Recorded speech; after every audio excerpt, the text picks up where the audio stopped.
Subaru नात्सुकी Japan का एक बिल्कुल आम लड़का था, ना कोई हीरोइक बैकग्राउंड, न कोई स्पेशल पावर्स। उसकी जिंदगी मोनोटोनस चल रही थी, जब एक रात उसका सामना उस ट्विस्ट से होता है जिसने सब कुछ बदल दिया।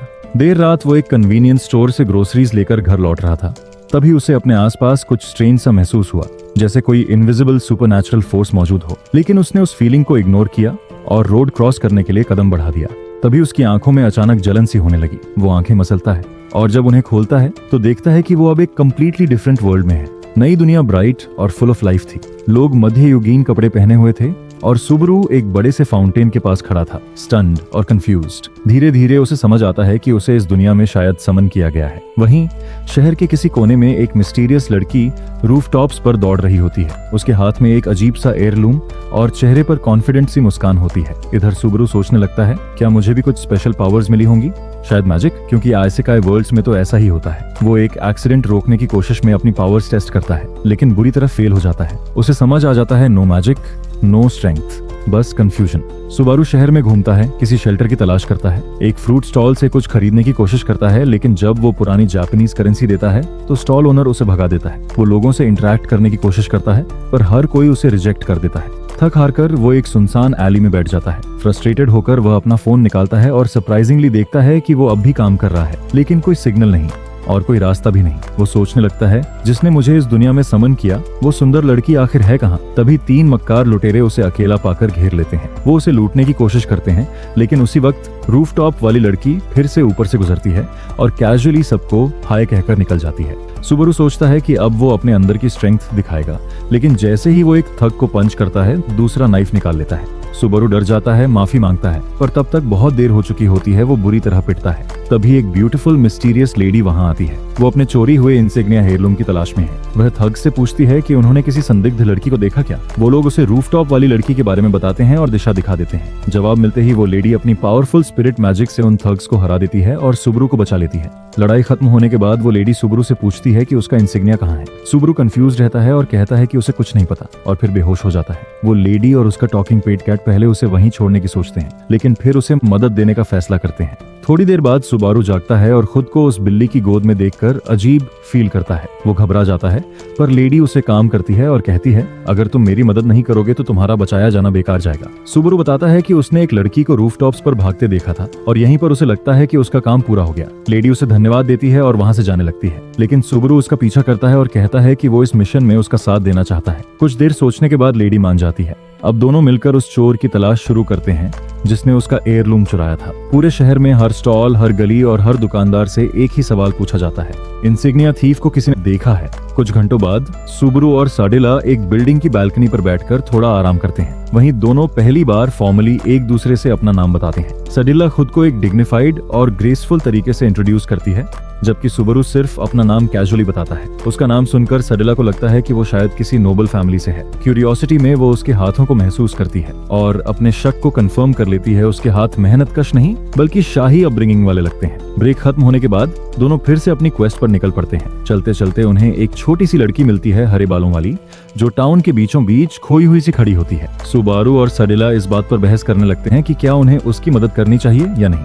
आखिरकार साडेला उसके पास जाती है और कुछ सवाल पूछने लगती है, लेकिन लड़की जोर जोर से रोने लगती है। तभी सुबारू आगे आता है और कॉइन मैजिक ट्रिक दिखाता है। लड़की हंसने लगती है। इसके बाद वे दोनों लड़की को पूरे शहर में लेकर उसकी माँ को ढूंढते हैं। खुशी की बात यह है कि उनकी माँ ज्यादा दूर नहीं होती और माँ बेटी का रियूनियन जल्दी हो जाता है। उस रात दोनों एक पुल के पास बैठकर अब तक की प्रोग्रेस पर बात करते हैं। फिर से एक बहस होती है, इस बार अच्छे डीड्स और उनके पर्पस पर। साडेला उसे ताना मारते हुए कहती है कि सुबारू जैसा लड़का अपनी जिंदगी बेकार चीजों पर वेस्ट करता है। थोड़ी देर बाद साडेला अपने बारे में बताती है। वो आधी एल्फ और आधी मानव है, लेकिन फिर भी सुबारू उसकी ब्यूटी की तारीफ करता है, जिससे साडेला विजिबली ब्लश कर जाती है और नजरें चुरा लेती है। इसके बाद सुबारू उन्हें वापस उनके मेन क्वेस्ट की तरफ ले जाता है। अगला स्टॉप होता है एक मर्चेंट। वो चाहता है कि मर्चेंट कुछ सीक्रेट इन्फो दे, तो सुबारू उसे ब्राइब करने की कोशिश करता है, पर दोनों की हालत ऐसी होती है कि जेब में एक कॉइन तक नहीं होता। मर्चेंट उन्हें हंसकर डिसमिस कर देता है। तभी वही छोटी लड़की जिसे उन्होंने बचाया था अपनी माँ के साथ वहां आती है और पता चलता है वो मर्चेंट उन्हीं की बेटी का बाप है। जब मर्चेंट को पूरी सच्चाई पता चलती है, वो शर्मिंदा होता है और तुरंत उनकी मदद करने को तैयार हो जाता है। शाम ढलने लगती है और सुबारू अपनी नई आइसेकाई कंपेनियन साडेला के साथ पुराने और सुनसान स्लम्स में घूमता है। हर गली, हर कोना डर से भरा लगता है। सडिला एक पॉइंट पर कहती है कि उसका टाइम खत्म हो रहा है और उसे इंसिग्निया किसी भी हालत में रात से पहले लौटानी है। वहीं उसका पेट टॉकिंग कैट पग भी कहता है कि उसका टाइम अब ओवर है और वो डिसअपीयर हो जाता है। साडिला गुड बाय कहती है और अकेली सुबरू के साथ रह जाती है। अब थोड़ी डिस्टेंस के बाद साडिला सुबरू को साफ कह देती है कि वो कोई गलत आइडिया ना ले,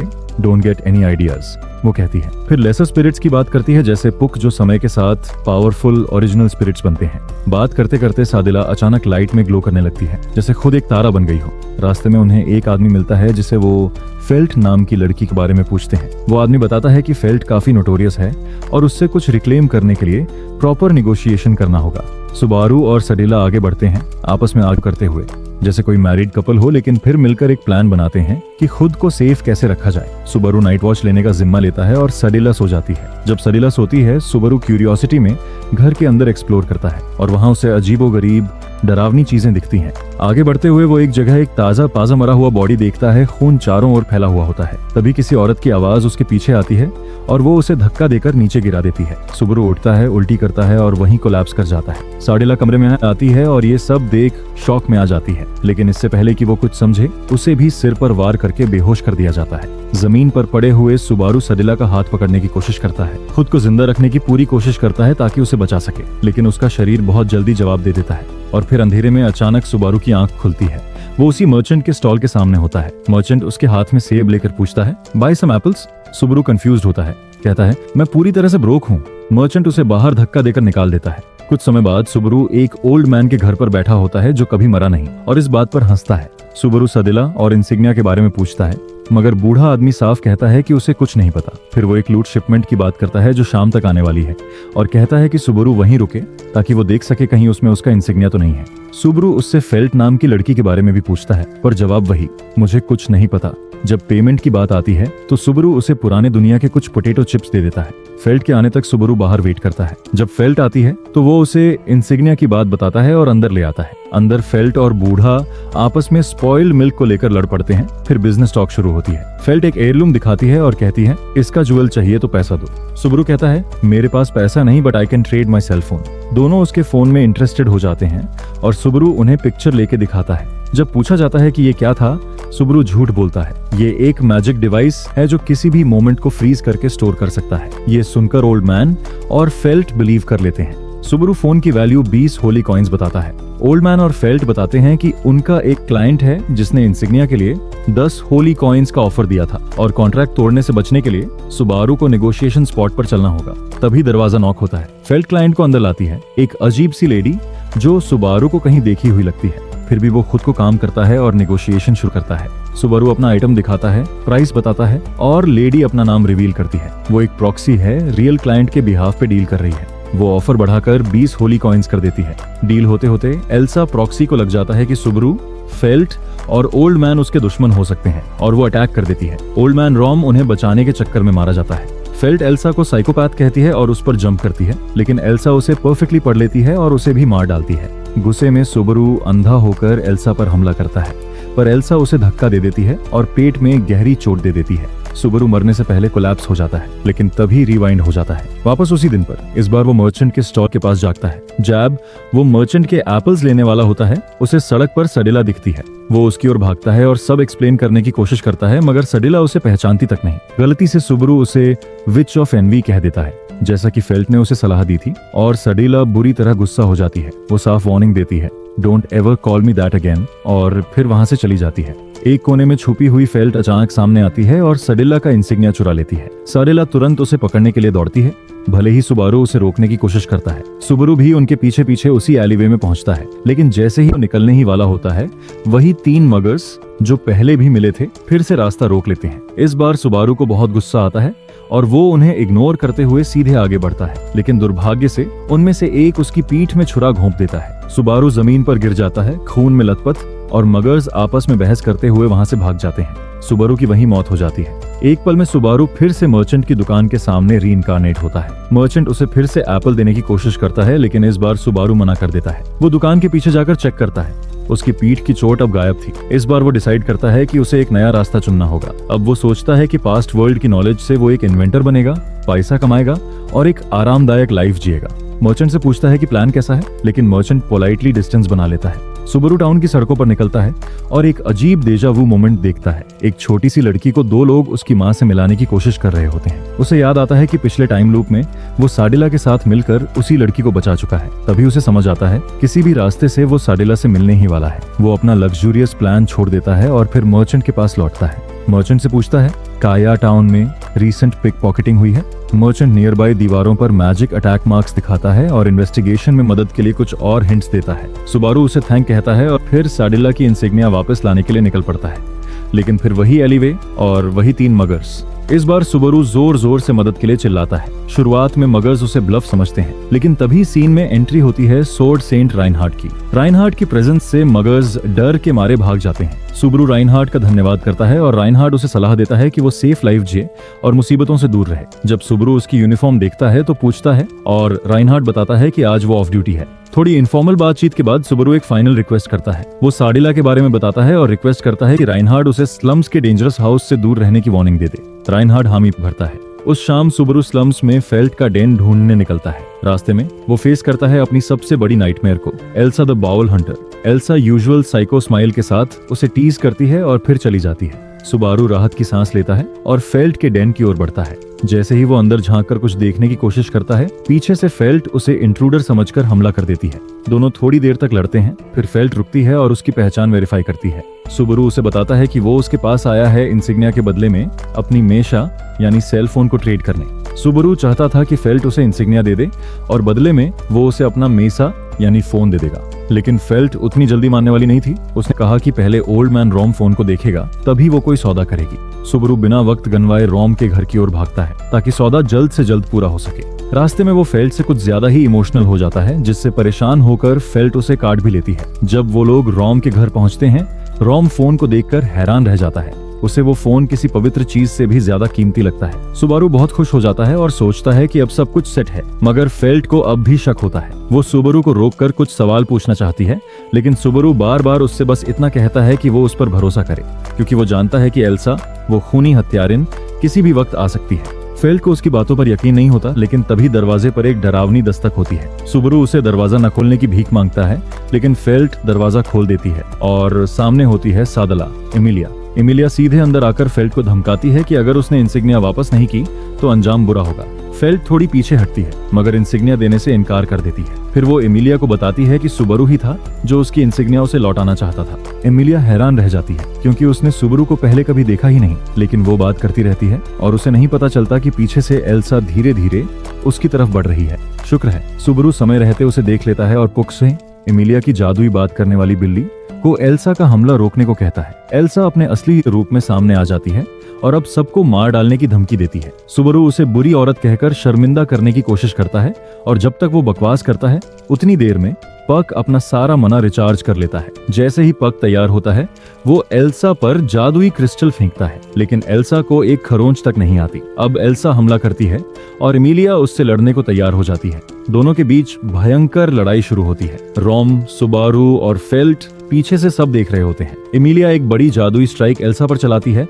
मगर एल्सा बड़ी आसानी से बच जाती है। आखिरकार पक थक जाता है और स्पिरिट वर्ल्ड में वापस चला जाता है, जिससे एमिलिया अकेली पड़ जाती है। इस बीच फेल्ट सुबारू को पहली बार दिल से थैंक यू बोलती है। काश उसने पहले ही उसकी बात मान ली होती। तभी रॉम लड़ाई में कूदता है, लेकिन एल्सा बहुत तेज होती है। वो रोम का गला काट देती है और फिर एमिलिया पर टूट पड़ती है। सुबारू के मन में आता है कि क्या वो फिर से मर जाए और सब रीसेट कर दे, लेकिन एल्सा की तलवार से मरने का दर्द इतना था कि इस बार वो ऐसा नहीं कर सकता। जैसे ही एल्सा फेल्ट पर वार करने लगती है, सुबारू सामने आ जाता है और उसे बचाकर वहां से भागने को कहता है। फेल्ट थोड़ा बहस करती है, मगर सुबारू उसे मजबूर कर देता है। फिर वो एक लकड़ी का डंडा उठाकर एल्सा का ध्यान भटकाता है ताकि फेल्ट भाग सके। फेल्ट के जाने के बाद एल्सा उसे जमीन पर गिरा देती है। इस दौरान एमिलिया सुबारू को उसकी हिम्मत के लिए धन्यवाद देती है। ये सुनकर सुबारू फिर से उठ खड़ा होता है और एल्सा को चुनौती देता है। एल्सा उसका सामना करती है और उसकी टांग जकड़ लेती है। वो उस पर जानलेवा हमला करने ही वाली होती है कि तभी राइनहार्ड आता है। उसकी ताकत देखकर एल्सा थोड़ा पीछे हटती है और खुद को एल्सा ग्रानहियर्ट कहकर इंट्रोड्यूस करती है। राइनहार्ड बताता है कि उसने फेल्ट को भागते हुए देखा और उसे बचाने आया है। वो एल्सा से आत्मसमर्पण करने को कहता है, लेकिन एल्सा मना कर देती है। फिर राइनहार्ड सुबारू से कहता है कि एमिलिया के पास ही रहे, वो रोम को ठीक कर रही होती है। राइनहार्ड अपनी जाली तलवार निकालता है और एल्सा से भिड़ जाता है। वो एल्सा के पहले हथियार को तोड़ देता है और उस पर दबाव बनाए रखता है। जैसे ही एमिलिया रोम को ठीक कर देती है, सुबारू इशारा करता है और राइनहार्ड अपनी जंग खुरदरी तलवार से एक भयंकर जादुई हमला करता है जिससे पूरा इलाका हिल जाता है। सबको लगता है कि अब एल्सा खत्म हो चुकी है। सुबारू चैन की सांस लेता है, लेकिन तभी एल्सा पीछे से चुपके से वापस आती है और एमिलिया पर वार करने ही वाली होती है कि सुबारू लकड़ी का डंडा उठाकर उसे एक बार फिर बचा लेता है। अब एल्सा को समझ आ जाता है कि वो हार चुकी है। वो वहां से भाग जाती है, मगर जाते जाते कहती है, मैं वापस आऊंगी। सुबारू थक चुका होता है, लहूलुहान होता है, मगर इस बार उसे मरकर फिर से सब शुरू नहीं करना पड़ा। ये जीत छोटी थी लेकिन बेहद कीमती।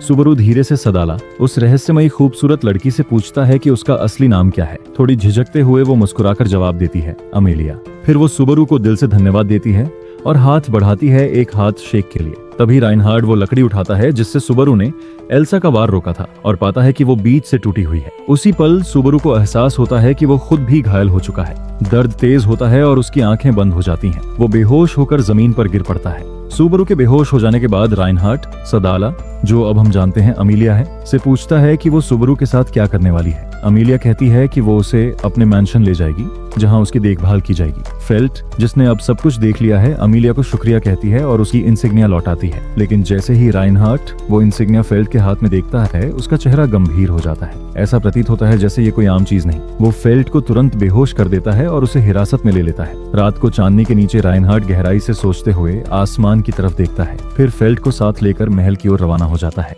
अगली सुबह सुबारू अमेलिया के मैंशन में जागता है। वो अपने जख्मों को चेक करता है और हैरान रह जाता है। हर चोट पूरी तरह से भर चुकी होती है। हैरानी में वो कॉरिडोर में निकल पड़ता है और इधर उधर किसी जीवन के निशान की तलाश करता है। पहला दरवाजा खोलता है और अंदर मिलती है एक छोटी सी लड़की जैसी दिखने वाली मिस्टीरियस लाइब्रेरियन। बेटी। सुबारू उसे बच्ची समझकर कुछ बेअदबी भरी बातें कर देता है। बेटी गुस्से में आ जाती है और एक जोरदार बिजली के झटके से उसका सारा माना खींच लेती है। सुबारू फिर से बेहोश हो जाता है। जब वो तीसरी बार होश में आता है तो दो लड़कियों की धीमी आवाजें सुनता है। वो उसकी बुराई कर रही होती हैं। जैसे ही वो उठता है, वो दोनों शर्म से चुप हो जाती हैं। थोड़ी देर बाद अमेलिया कमरे में आती है और सुबारू से हालचाल पूछती है। वो दोनों आपस में कुछ बातें करते हैं। फिर सुबारू बाहर की ओर मॉर्निंग एक्सरसाइज के लिए निकलता है। वहाँ एमिलिया उसका साथ देती है और उसके इंस्ट्रक्शंस फॉलो करती है। इसी बीच पुक भी आ जाता है और रोज के काम में लग जाता है। सुबारू उसे अपनी गोद में उठाकर प्यार से उसके सॉफ्ट फुर को सहलाता है। अमेलिया हंसते हुए कहती है, तुम थोड़े अजीब हो, मेरी कैट के साथ ऐसे बिहेव कर रहे हो जैसे कोई टॉय हो। तभी वो दोनों मेड्स आती हैं और बताती हैं कि लॉर्ड रोसवाल वापस मैंशन लौट आए हैं। सुबारू और अमेलिया भीतर जाते हैं। रास्ते में फिर से बेटी मिलती है जो इस बार पुक को प्यार से दुलार रही होती है। रोसवाल के आते ही सुबारू उसे जोकर समझ लेता है। उसे लगता है कोई एंटरटेनर बुलाया गया है, मगर जब वो जानता है कि यही लॉर्ड ऑफ द मैंशन है तो घबराकर चुप हो जाता है और नाश्ते की मेज पर बैठ जाता है। नाश्ते में सब घर के चोर्स और रिस्पॉन्सिबिलिटीज के बारे में बात करते हैं। सुबारू मेड से पूछता है कि उनका दिन कैसा होता है। खाना खाते हुए वो डिशेस की टेस्ट की तारीफ करता है। उसके बाद रोसवाल बताता है कि रॉयल पैलेस में क्या चल रहा है। किंगडम इस समय एक बड़े संकट में है क्योंकि वहाँ महामारी फैल चुकी है और राजा नहीं रहा। सुबारू घबरा जाता है। उसे डर लगता है कहीं वो ही उस महामारी की वजह तो नहीं, पर रोसवाल उसे शांत करता है और कहता है कि कोई उसे सस्पेक्ट नहीं करता। अमेलिया भी बीच में बोलती है और सुबारू को अपनी इंसिग्निया दिखाती है। बताती है कि ये एक रॉयल आर्टिफैक्ट है जो किसी व्यक्ति की एलिजिबिलिटी तय करता है अगले राजा बनने के लिए। थोड़ी और बातों के बाद सुबारू मैंशन में काम करने की इच्छा जताता है। सब सहमत हो जाते हैं और दोनों मेड्स उसे नाप लेती हैं। फिर मैंशन का छोटा सा टूर दिया जाता है ताकि उसे डायरेक्शन समझ में आ जाए। इसी दौरान बेटी फिर से मिलती है। वो फिर उसे बाहर निकाल देती है, मगर इस बार सुबारू सही दरवाजा खोल लेता है और बेटी को पग को दुलारते हुए पकड़ लेता है। टूर खत्म होने के बाद वो तुरंत काम पर लग जाता है। एक मेड उसे डेज चोर समझाती है और सुबारू सारी जिम्मेदारियां रात होने से पहले पूरी कर लेता है। रात को वो थका हारा होता है और जैसे ही सोने जाता है, एक मेड उसे कपड़े दे जाती है। वो हल्की सी और तैयारी करता है और फिर सो जाता है। अगले दिन सुबह जब वो आलू काटने की कोशिश करता है तो अपनी उंगलियां काट लेता है। इसके बाद भी वो अपने सारे काम पूरे करता है। अंधेरा होने के बाद रोसवाल एक मेड से बात करता है। वो सुबारू के अजीब बर्ताव का जिक्र करती है, मगर कहती है कि वो कोई खतरा नहीं लगता। रोसवाल उसकी ऑब्जर्वेशन की तारीफ करता है और सब कुछ किसी गहरे प्लान की तरफ इशारा करने लगता है। सुबारू और एमिलिया लॉन पर साथ में टाइम स्पेंड कर रहे थे। एक मोमेंट ऐसा आया जब सुबारू इमोशंस में बह गया और उसने अपने दिल की डीपेस्ट फीलिंग्स एमिलिया से शेयर कर दी। बात करते करते उसने अपनी फिंगर्स पर लगे कट्स भी एक्सीडेंटली दिखा दिए। जब तक उसे इसका एहसास हुआ, it was already too late. फिर भी उसने एमिलिया को साइट सीइंग यानी एक डेट पर चलने के लिए पूछा। पहले तो एमिलिया ने रिफ्यूज कर दिया, लेकिन थोड़ी पर्सुएशन के बाद उसने फाइनली हाँ कर दी। सुबारू की खुशी का कोई ठिकाना नहीं रहा। एक्साइटेड होकर वो फिर से बेटी के रूम में गया उसे टीज करने के लिए, लेकिन इस बार बेटी ने इरिटेट होकर उसे जोर से बाहर फेंक दिया। रात को सुबारू एक हैप्पी मैन की तरह सोया, पूरी उम्मीद के साथ कि अगला दिन स्पेशल होगा, लेकिन डेस्टिनी ने कुछ और ही सोच रखा था। अगले दिन जैसे ही सुबारू जागा, उसे रियलाइज हुआ कि टाइम रीसेट हो गया है। पिछली रात की सारी बातें जैसे कभी हुई ही नहीं। कंफ्यूज्ड होकर इस बार सुबारू ने सोचा कि वो एक न्यू स्ट्रैटेजी अपनाएगा। वेकअप होते ही वही दो मेड सिस्टर्स रेम और राम आई और उसे वापस मैंशन में वेलकम किया। सुबारू ने अपना फेस छिपा लिया और सीधे एक अलग रूम में चला गया, यह सोचते हुए कि उस पर कोई कर्स या टाइम लूप चल रहा है, लेकिन उसे पता नहीं था कि वो अननोइंगली बिएट्रिस की फॉरबिडन लाइब्रेरी में आ गया है। बेटी ने बात शुरू की और बताया कि वह उस दिन पहले भी जाग चुका था और डिस्टर्ब भी कर चुका था। सुबारू ने पोलाइटली थैंक्स कहा और बाहर लॉन में कुछ चेक करने चला गया। लॉन में एमिलिया को देखकर उसकी आईज ब्राइट हो गईं। वो उसकी ओर गया और दोनों ने थोड़ी कॉन्वर्सेशन की। पक वो फ्लफी मैजिक कैट भी आकर ज्वाइन कर गई। ये सारी बातें सुनकर सुबारू को फिर से जीने की उम्मीद मिल गई। डिनर के टाइम सुबारू ने फिर से रोसवाल से रिक्वेस्ट की कि उसे मैंशन में फिर से बटलर की तरह रख लिया जाए, ताकि वो सेम एक्सपीरियंस दोहराकर कर्स को समझ सके। प्लान तो ऑलमोस्ट परफेक्ट था, लेकिन मिड डे में बाथ हाउस में सोक करते वक्त सडनली रोसवाल बिना कपड़ों के अंदर आ गया और उसे टीज करने लगा। दोनों ने बात के दौरान मेड ट्विंस रेम और राम की बात की। बाहर निकलते ही सुबारू को राम दिखती है, जो रोसवाल के क्लोथ्स लाने आई थी। सुबारू जल्दी से अपने बॉडी पार्ट्स छिपाता है, लेकिन राम बिल्कुल अनइंटरेस्टेड रहती है और कहती है कि रात को उससे मिलना है, कुछ इंपॉर्टेंट बात है। सुबारू डर जाता है, उसे लगता है कि राम कुछ वियर्ड करने वाली है, लेकिन रात को राम उसके रूम में आती है और कहती है कि वो उसे रीडिंग और राइटिंग सिखाएगी ताकि वो हाउस होल्ड में ज्यादा हेल्पफुल बन सके। सुबारू मान जाता है और पपायरस पे कैलीग्राफी पेन से राइटिंग प्रैक्टिस करने लगता है। कुछ देर बाद जब वो दिल से बातें करने लगता है तो देखता है कि रैम तो ऑलरेडी सो चुकी है। उसे सॉफ्टली मोर्निंग करते देख सुबारू गुस्से में पेन तोड़ देता है। नेक्स्ट मॉर्निंग सुबारू फिर से बटलर यूनिफॉर्म पहनकर रेडी हो जाता है। वो रैम से कहता है कि क्या वो उसके लिए क्लोथ सो कर सकता है, लेकिन रैम मना कर देती है। सुबारू उसके पुअर फैशन सेंस पर थोड़ा सरप्राइज्ड हो जाता है। सुबारू रैम को कन्विंस करने की कोशिश करता है कि मेड आउटफिट के अलावा भी कुछ और पहन ले, जिससे वो थोड़ी ज्यादा कंफर्टेबल लगे, लेकिन रैम इसे इंसल्ट की तरह लेती है और उल्टा सुबारू पर ताने कसने लगती है। वो उसे कई इंसल्टिंग बातें बोलती है और फिर गुस्से में वहां से चली जाती है। उसे कहती है कि वो अपने दिन का काम जारी रखे। बाद में सुबारू किचन में मेड ट्विंस के साथ वेजिटेबल्स काटने में हेल्प करता है, लेकिन अपनी इनएक्सपीरियंस की वजह से फिर से अपनी उंगली काट बैठता है। राम उसे ताना मारती है कि वो कितना बेकार बटलर है और ये भी कहती है कि उसे अपने बालों का ख्याल रखना चाहिए। किचन का काम खत्म करके तीनों बाहर यार्ड में बुशेस ट्रिम करने निकलते हैं। वहाँ वो मैंशन की ड्यूटीज और बालों को लेकर मजाकिया डिस्कशन करते हैं। काफी समय गुजरने के बाद सुबारू बाथ हाउस की सफाई कर रहा होता है। तभी रेम वहाँ आती है और सुबह की इंसल्ट के लिए माफी मांगती है। सुबारू उसे माफ करने की शर्त पर कहता है कि वो उसके बाल कोम करे। रेम एक और स्क्रबिंग ब्रश उठाती है और सुबारू के साथ फ्लोर साफ करने लगती है। वो फिर भी उसे कुछ सार्कास्टिक बातें कहती है, लेकिन आखिरकार उसकी बात मान जाती है। काम खत्म होने के बाद सुबारू रेम के साथ टाउन जाता है सप्लाईज लेने।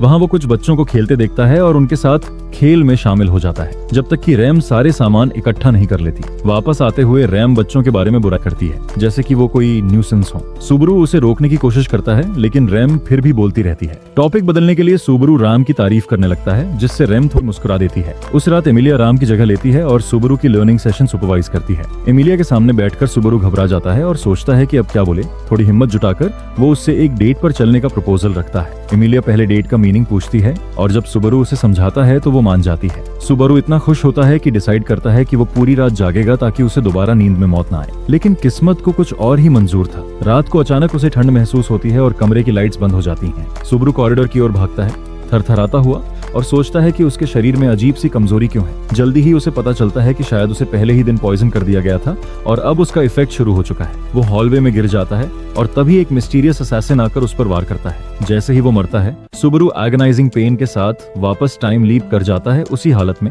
जहां से साइकिल शुरू हुआ था। पास में खड़ी रैम और रेम डर जाती हैं, क्योंकि शायद उन्होंने पहली बार उसे इस हालत में देखा है। सुबारू उन्हें काम करने की कोशिश करता है और फिर कपड़े पहनकर हॉलवे में वापस उन्हीं रास्तों पर चलता है जहां से सब शुरू हुआ था। तभी बिएट्रिस, जो शायद उसे फॉलो कर रही थी, उसे टोकती है और उसे इरिटेट करने वाला कहती है, क्योंकि उसने बिना पूछे उसकी लाइब्रेरी में एंट्री ले ली थी। सुबारू माफी मांगता है और उससे चाय सर्व करने को कहता है, जिससे बिएट्रिस ऑफेंड हो जाती है और पोलाइटली उसे बाहर निकल जाने को कहती है। सुबारू फिर भी लाइब्रेरी में क्यूरियोसिटी से झांकता रहता है, जब तक कि बिएट्रिस गुस्से में आकर उसे खिड़की से बाहर नहीं फेंक देती। वो सीधे नीचे बुशेस में गिरता है। एमिलिया उसे वहां से उठाती है, तब तक वो पूरी तरह से मेन्योर में लिपटा होता है। सुबारू गुस्से में चिल्लाता है, लेकिन एमिलिया उसे समझाती है कि इसमें उसकी गलती नहीं है। वो पक को बुलाती है और सुबारू को साफ करवाती है। पुक अपने पानी वाले स्पेल से उसे वॉश कर देता है। बाद में सुबारू और पुक दोनों लॉन पर खेलते हैं और उसी प्लेफुल फाइट में एमिलिया जोर से हंस पड़ती है। सुबारू को बहुत खुशी होती है कि उसने पहली बार एमिलिया को इस तरह हंसाया। जब वो एमिलिया को एमिलिया टान कहकर बुलाता है तो एमिलिया शर्म से अपनी आंखें छुपा लेती है। पक से बात करते हुए सुबारू को पता चलता है कि एमिलिया हमेशा से चाहती थी कि कोई उसे निकनेम से बुलाए, जैसा कि फ्रेंड्स करते हैं। तभी रेम और राम आकर बताते हैं कि रोसवाल वापस मैंशन आ चुका है। इस बार सुबारू ने एक नई अप्रोच अपनाई। उसने तय किया कि अगले 3 दिन वो किसी पर शक नहीं जताएगा और क्वाइटली उस पर नजर रखेगा जो उसकी मौत का रिस्पॉन्सिबल हो सकता है। जब रोसवाल उससे पूछता है कि वो क्या करना चाहता है तो सुबारू बटलर की जगह गेस्ट बनकर रहना चुनता है ताकि इन्वेस्टिगेशन आराम से कर सके। शाम को वो रैम से बात करने की कोशिश करता है लेकिन रैम उसे इग्नोर कर देती है। अगले दिन सुबारू बेटी के पास जाता है और उससे कर्स या स्पेल के बारे में पूछता है जो उसे बार बार मरने के बाद रीसेट कर देता है। शुरुआत में बेटी उसे इग्नोर करती है लेकिन सुबारू उसके सामने पूरी सच्चाई रखता है। अंततः बेटी उसकी मदद करने के लिए मान जाती है और मैजिकल रीडिंग के बाद पता चलता है कि सुबारू को एक शमान ने कर्ज किया है जो उसकी माना को धीरे धीरे ड्रेन कर रहा है। हर रात जब सुबारू सोता है वो बिएट्रिस से क्वाइटली पूछता है कि क्या मैंशन में कोई ऐसा है जो इतनी पावरफुल मैजिक कर सके। बिएट्रिस काम रहती है और जवाब देती है सिर्फ मैन और पक ही ऐसा मैजिक कर सकते हैं। वो ये भी बताती है कि जब सुबारू को पहली बार मैंशन लाया गया था तो उसी ने उसकी हीलिंग की थी। सुबारू को इस पर यकीन नहीं होता और वो टीजिंग शुरू कर देता है लेकिन बिएट्रिस इरिटेटेड हो जाती है और उसे एक बार फिर विंडो से बाहर फेंक देती है। जमीन से उठते हुए सुबारू डिसाइड करता है कि अब उसे अपनी डेथ के पीछे का सच खुद ही फाइंड करना होगा। उसे याद आता है कि कैपिटल में वो सिर्फ 3 बार मरा था और मैंशन में भी अब तक 3 बार। इसका मतलब ये हो सकता है कि वो फिर से मरने की लिमिट क्रॉस नहीं कर सकता। पक से हुई आखिरी बात याद करते हुए सुबारू सोचता है कि उसने एमिलिया को प्रोटेक्ट करने की रिस्पॉन्सिबिलिटी ली थी। तभी राम आती है और उसे टी सर्व करती है। फिर बेड पर बैठकर पूछती है कि उसकी पढ़ाई कैसी चल रही है। सुबारू कहता है थोड़ा प्रोग्रेस किया है। फिर वो उसे एक पुरानी स्टोरी सुनाता है रेड और ब्लू ओगर की। कहानी में ब्लू ओगर अपने दोस्त को बचाने के लिए खुद को पूरी तरह मिटा देता है। राम उस कहानी को इलॉजिकल बताती है और कहती है कि दोनों ओगर्स ने इमोशंस में आकर गैलाड डिसीजंस लिए लेकिन सुबारू साइक करता है और कहता है वे बस जीना चाहते थे अपने तरीके से। राम उसकी बातों को चाइल्डिश मानती है और किचन चली जाती है। अगले दिन सुबारू मैंशन छोड़ने की तैयारी करता है। एमिलिया उसे रोकना चाहती है लेकिन सुबारू का माइंड ऑलरेडी सेट होता है। वो एमिलिया को आश्वस्त करता है don't worry I will survive. जाते वक्त वो मेड्स को कॉम्प्लीमेंट करता है और एमिलिया से फाइनल गुड बाय लेता है। फिर वो फॉरेस्ट की ओर जाता है और वहां से सीक्रेटली एमिलिया के रूम पर नजर रखने लगता है। अपने बैग से एक शार्प किचन नाइफ निकालकर वो तैयार हो जाता है वेटिंग फॉर द असैसिन। जैसे ही शाम होती है हमला फिर से होता है और अटैकर सामने आता है रेम। सुबारू शॉक्ड से रह जाता है। रेम उसे बिना किसी हेजिटेशन के अटैक करती है और कहती है कि अगर वो सरेंडर कर ले तो पेनलेस डेथ मिलेगी। सुबारू घबरा जाता है और पूछता है व्हाट डिड आई डू, लेकिन रेम कोल्डली कहती है कि उसे लगता है सुबारू किसी एनिमी के साथ मिला हुआ है। सुबारू जान बचाने की कोशिश करता है और अचानक अपना फोन निकालकर रेम की आंखों में फ्लैश मारता है और भागने लगता है लेकिन कुछ ही दूरी पर रेम उसकी लेग काट देती है और फिर उसकी ब्लीडिंग रोककर पूछताछ शुरू करती है। सुबारू बार बार कहता है कि उसका एमिलिया को हार्म करने का कोई इरादा नहीं है लेकिन रेम रिफ्यूज करती है मानने से। You smell like the which, वो कहती है, एंड इट डिस्गस्ट्स मी। पूरी तरह से टूट चुका सुबारू रोने लगता है और चीख कर पूछता है why do you hate me so much, लेकिन रेम उसके चीखते हुए शब्दों को खत्म नहीं होने देती। वो उसका गला काट देती है और फिर वही बेड, वही फेसेस, रैम और रेम उसके सामने खड़ी हैं। सुबारू डर के मारे कुछ भी नहीं बोलता। जब एमिलिया आती है तो वो उससे कहता है रुक जाओ कृपया, क्योंकि अब उसे डर है कि कहीं ये कर्स उस तक न पहुंच जाए। वो सोचता है कि अब सब कुछ बता देना चाहिए लेकिन जैसे ही वो बोलने लगता है एक डार्क शैडो पूरे कमरे में फैल जाती है। टाइम रुक जाता है और एक ब्लैक हैंड उसके सीने में घुसकर उसका हार्ट पकड़ लेता है। वो डर से कांप उठता है। किसी तरह वो ट्रांस से बाहर आता है और एमिलिया को खुद से दूर कर देता है। अगले कुछ सीन्स में सुबारू पूरे समय बेड पर लेटा रहता है, डीप थॉट्स में डूबा कि अब उसका अगला मूव क्या होना चाहिए। इसी दौरान रोसवाल उसे देखने आता है लेकिन सुबारू साफ मना कर देता है, मैं बात करना नहीं चाहता। थोड़ी देर बाद बेट्टी उसकी हालत देखने आती है। जब सुबारू पूछता है कि उसे क्या फर्क पड़ता है तो बेट्टी कैजुअली बोलती है पक और एमिलिया ने मुझे भेजा है। जैसे ही वो करीब आती है वो अचानक रुक जाती है। उसकी नजरें गहरी हो जाती हैं। उसे महसूस होता है कि सुबारू के शरीर से विच की हॉरिफाइंग स्टेंच आ रही है। सुबारू हैरान हो जाता है। मैं क्यों उस विच से जुड़ा हूँ, वो पूछता है। बेट्टी कहती है तुम पर शायद उसकी नजर है, तुम्हारे अंदर उसकी ऑरा भरी पड़ी है। सुबारू डर और फ्रस्ट्रेशन के बीच सोचता है कैसे बचे, ऑलरेडी 4 बार मर चुका है, एक और बार नहीं। तभी वो एक आइडिया के साथ बेट्टी की तरफ मुड़ता है, क्या तुम मुझे कुछ दिन सेफ रख सकती हो। बेट्टी थकी सी साई लेती है लेकिन मना नहीं करती। फाइन, वो कहती है, जब तक तुम मैंशन में हो मैं तुम्हें प्रोटेक्ट करूंगी। सुबारू इमोशनल हो जाता है, अपना चेहरा हाथों में छुपा लेता है। बेट्टी थोड़ा इरिटेटेड होकर बोलती है cut the drama and just be glad I said yes. रात को सबारू को फिर से नाइटमेयर आता है आरईएम का वो मोमेंट जब वो मरी थी। उसकी आंखों में डर और दर्द भरा चेहरा, लेकिन इस बार बेट्टी की प्रोटेक्शन काम करती है और सबारू नाइटमेयर से बाहर आकर पीसफुली सो जाता है। सुबह बेट्टी उसे जगाती है, लाइब्रेरी में कुछ मत तोड़ना। सबारू आधा दिन वहीं बिताता है, किताबें अरेंज करते हुए। कुछ देर के लिए बेट्टी बाहर जाती है और सबारू अकेला रह जाता है हजारों बुक्स के बीच। वह थोड़ा नर्वस होता है, फिर लाइब्रेरी से बाहर निकलकर हॉलवे में चलता है। सरप्राइजिंगली बाहर एक ब्राइट सनी मॉर्निंग उसका इंतजार कर रही थी।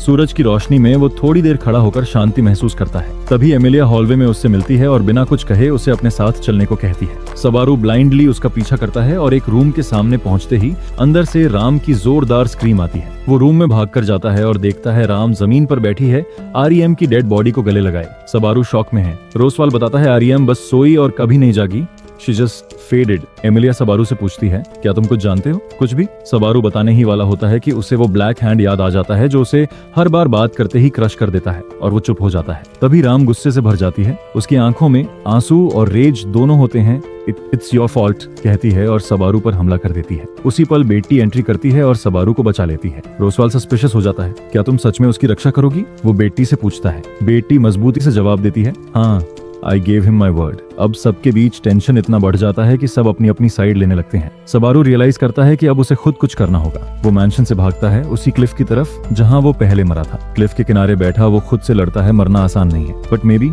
It's the only way to save Eram. वो डरते डरते वहीं सो जाता है। कुछ घंटों बाद बेटी फिर उसे ढूंढ लेती है। मैं तुम्हें खुद से भी बचाऊंगी, वो कहती है। सबारू अब गिल्ट से भरा है। मैंने अब तक सिर्फ अपने बारे में सोचा। बेटी उसे भगाने की प्लान बनाती है ताकि वो कर्स से दूर जा सके, लेकिन तभी सबारू को आरईएम की वो आवाज याद आती है, जस्ट लीव मी अलोन। उसकी स्क्रीम फिर गूंजती है। राम फिर से उनके सामने आ जाती है। उसका चेहरा गुस्से से लाल है। बेट्टी फिर उसे रोकती है, लेकिन सबारू अब रेडी है। वो बेट्टी से कहता है थैंक्स फॉर एवरीथिंग और बिना कोई पॉज लिए क्लिफ की ओर दौड़ता है। उसके चेहरे पर एक पीसफुल स्माइल होती है और वो नीचे कूद जाता है। जमीन से टकराते ही सब कुछ काला हो जाता है, लेकिन अगले ही पल सबारू फिर उसी बेड पर जागता है। इस बार उसके सामने दोनों बहनें आरईएम और रैम साथ में हैं। अचानक उसके पेट में हल्का सा दर्द उठता है और वो मुंह सिकोड़ लेता है। रैम और आरईएम दोनों उसके पास आती हैं। Are you okay? सबारू उनका हाथ पकड़ता है, ये कंफर्म करने के लिए कि वो सच में जिंदा हैं, और फिर उसके चेहरे पर एक सुकून भरी मुस्कान आ जाती है। सुबारू हल्के से मुस्कुराता है और सामने खड़ी ट्विन मेड्स रेम और रैम को ऑब्जर्व करता है। दोनों थोड़ी कंफ्यूज्ड सी लगती हैं क्योंकि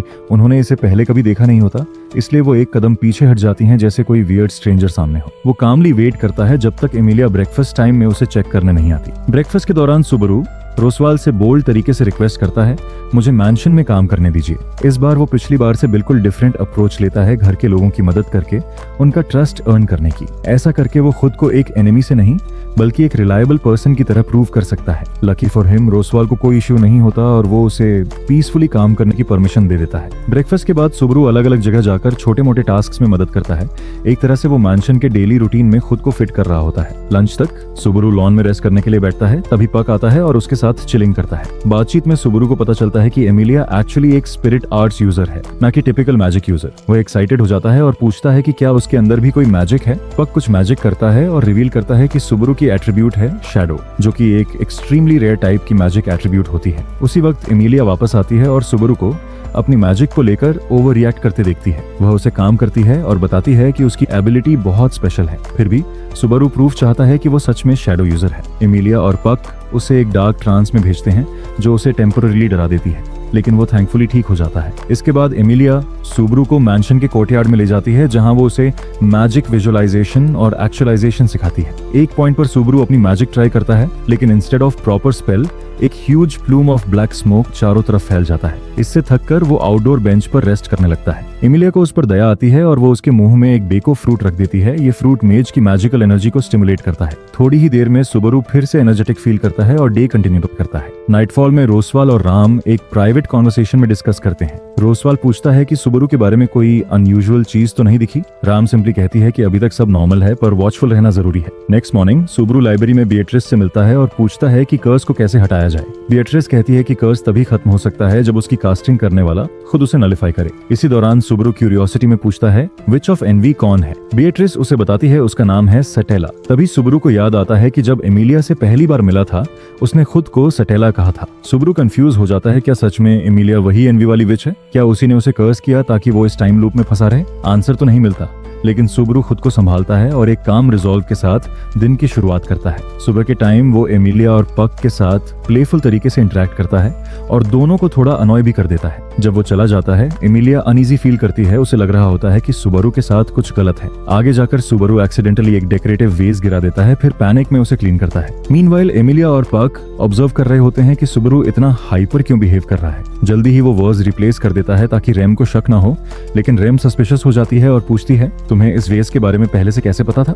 सुबरू उसे एक अधूरा सा आंसर देता है और पूरे दिन हाइपर एक्टिवली अपना काम करता रहता है। दिन के एंड में वो अपना फेस वॉश करता है और पहली बार थोड़ा रिलैक्स करता है।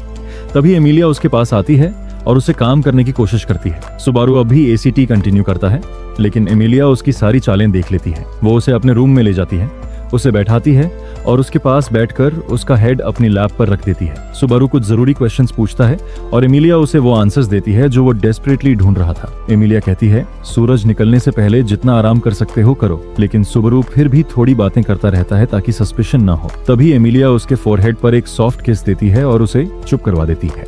सुबारू धीरे से रोने लगता है और पहली बार अपने दिल की बात कहने लगता है। एमिलिया क्वाइटली बैठी रहती है और उसे अपनी लैप पर सो जाने देती है। सुबह बहुत जल्दी रेम उसे बुलाने आती है, लेकिन एमिलिया कहती है give him a day of. उसे आराम की सख्त जरूरत है। शाम होने से पहले सुबारू एमिलिया की गोद से उठता है और सीधे बीटराइस के रूम में जाता है। वहां वो लेट उठने की शिकायत करता है, लेकिन बीटराइस उसे बताती है कि क्योर्स को न्यूलिफाई करने का एक तरीका है, उसे उस इंसान को फिजिकली टच करना होगा जिसने कर्स डाला है। सुबारू सारे क्लूज कनेक्ट करता है और फाइनली एक लीड तक पहुंचता है। वो बिएट्रिस को उठाकर थैंक्स बोलता है और अगली सुबह एक बदला हुआ इंसान बनकर उठता है। वो एमिलिया को थैंक्स कहता है कि उसकी हेल्प से उसे वो जवाब मिला जिसकी उसे डेस्परेटली जरूरत थी। इसके बाद वो राम और रेम के साथ किचन में डेली रूटीन की शुरुआत करता है। फिर तीनों मार्केट जाते हैं सामान लेने। मार्केट में सुबारू लोगों से मजाक करता है, फन करता है और सबके चेहरे पर स्माइल्स लाता है, लेकिन राम उसे इंसल्ट करती है और कहती है, you are such a low life, जो खुद को मजाक बनाता है ताकि लोग हंसे। तभी बच्चे राम को रोकते हैं और अपने हीरो को डिफेंड करते हैं। इस बीच एक छोटी लड़की सुबारू को बुलाती है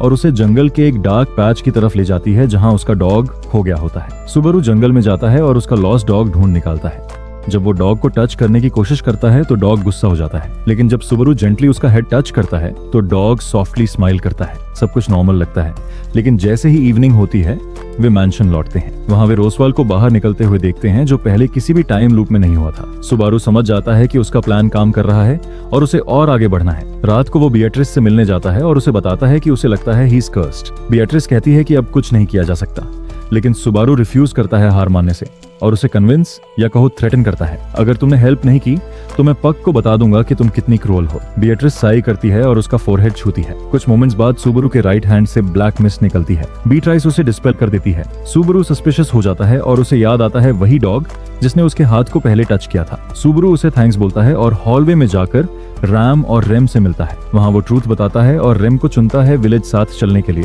ताकि वो वहां जाकर लोगों से फेस टू फेस बात कर सके। जाने से पहले एमिलिया आती है, एटमॉस्फेयर में टेंशन फील करती है और पूछती है व्हाट्स गोइंग ऑन। सुबारू कहता है it's just something I need to settle और एमिलिया उसे ब्लेसिंग देती है। सुबारू और रेम विलेज की ओर दौड़ते हैं, लेकिन वहां पहुंचते ही उन्हें शॉकिंग ट्रूथ पता चलता है। सुबारू तेजी से उस डार्क जंगल वाले हिस्से की तरफ भागता है जहां उसे कई ग्रीन लैम्प बैरियर्स नजर आते हैं। आरईएम एक टूटा हुआ लैम्प देखती है और तुरंत समझ जाती है कि ये किसी विच फील्ड का हमला है। वो अपने साथ आए लोगों को वापस विलेज भेज देती है ताकि वो हेल्प ला सकें और खुद जंगल के अंदर बच्चों को ढूंढने निकल पड़ती है। इस दौरान आरईएम सुबारू से पूछती है कि वो सिर्फ कुछ रैंडम विलेज के बच्चों के लिए अपनी जान क्यों जोखिम में डाल रहा है। सुबारू उसे वो टिपिकल एनिमे स्टाइल जवाब देता है कि मॉरल्स कभी छोड़ने नहीं चाहिए और हार मानना कभी ऑप्शन नहीं होता। आरईएम थोड़ी देर सोचती है और फिर खुद भी सुबारू के साथ जंगल में जाने का डिसीजन ले लेती है। दोनों बच्चे की सेंट को फॉलो करते हुए जंगल में डीप चले जाते हैं। एक पॉइंट पर उन्हें कुछ इनह्यूमन सा महसूस होता है और सेंट को फॉलो करते हुए वे एक खुली जगह पर पहुंचते हैं।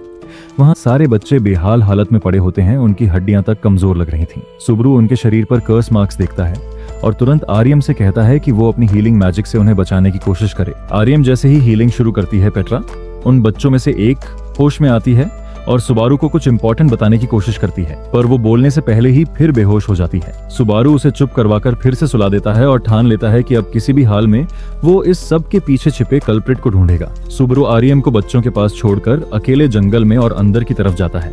उसे वही बच्चा दिखता है जिसका वो डॉग था बेहोश पड़ा हुआ। तभी वो कर्स्ड डॉग, जो पहले छोटे से पपी जैसा दिखा था, बुशेस से निकल कर आता है और कुछ देर बाद अचानक सुबारू पर हमला कर देता है। सुबारू उस डॉग का एक बाइट खा लेता है, लेकिन तुरंत उसे हवा में उठाकर जमीन पर स्मैश कर देता है। तभी कई और कर्स्ड डॉग्स वहां आ जाते हैं और उस पर एक साथ अटैक करते हैं, लेकिन शुक्र है आरईएम सही टाइम पर वहां पहुंचती है और कुछ डॉग्स को मार गिराती है। सुबरू उस बच्चे को उठाता है और उसे विलेज की ओर लेकर भागता है, जबकि आरईएम बाकी डॉग्स को रोके रहती है। लेकिन जब डॉग्स बहुत ज्यादा हो जाते हैं तो आरईएम भी उसके साथ वापस विलेज की ओर भागती है। तभी वो छोटा सा पपी, जो दरअसल इन सारे डॉग्स का लीडर था, वापस आता है और अपनी पावर से आरईएम को बेहोश कर देता है। पर आरईएम का अनकॉन्शियस बॉडी जागता है और वो एक पागल महिला में ट्रांसफॉर्म हो जाती है। वो मैनिएकल हंसी हंसती है और जितने भी डॉग्स सामने आते हैं सबको ब्रूटली मार डालती है। सुबारू जब आरईएम की ये हालत देखता है तो वो डिसाइड करता है कि उसे खुद से बर्बाद नहीं होने देगा। वो आरईएम को एक तरफ धक्का देता है और खुद डॉग्स के बाइट सहता है। इस सैक्रिफाइस से आरईएम होश में लौटती है और दौड़कर सुबरू की जान बचाती है। अगली सुबह सुबरू होश में आता है और देखता है कि रैम और आरईएम दोनों उसके जख्मी शरीर के पास बैठे हैं। वो बुरी तरह घायल है पर जिंदा बच गया है। जब वे चले जाते हैं तो उसे पास में बैठे एमिलिया और उसका पेट पक नजर आते हैं। एमिलिया सो रही होती है, लेकिन पुक अपनी आंखें खोलता है और मुस्कुराकर कहता है, वेलकम बैक टू लाइफ।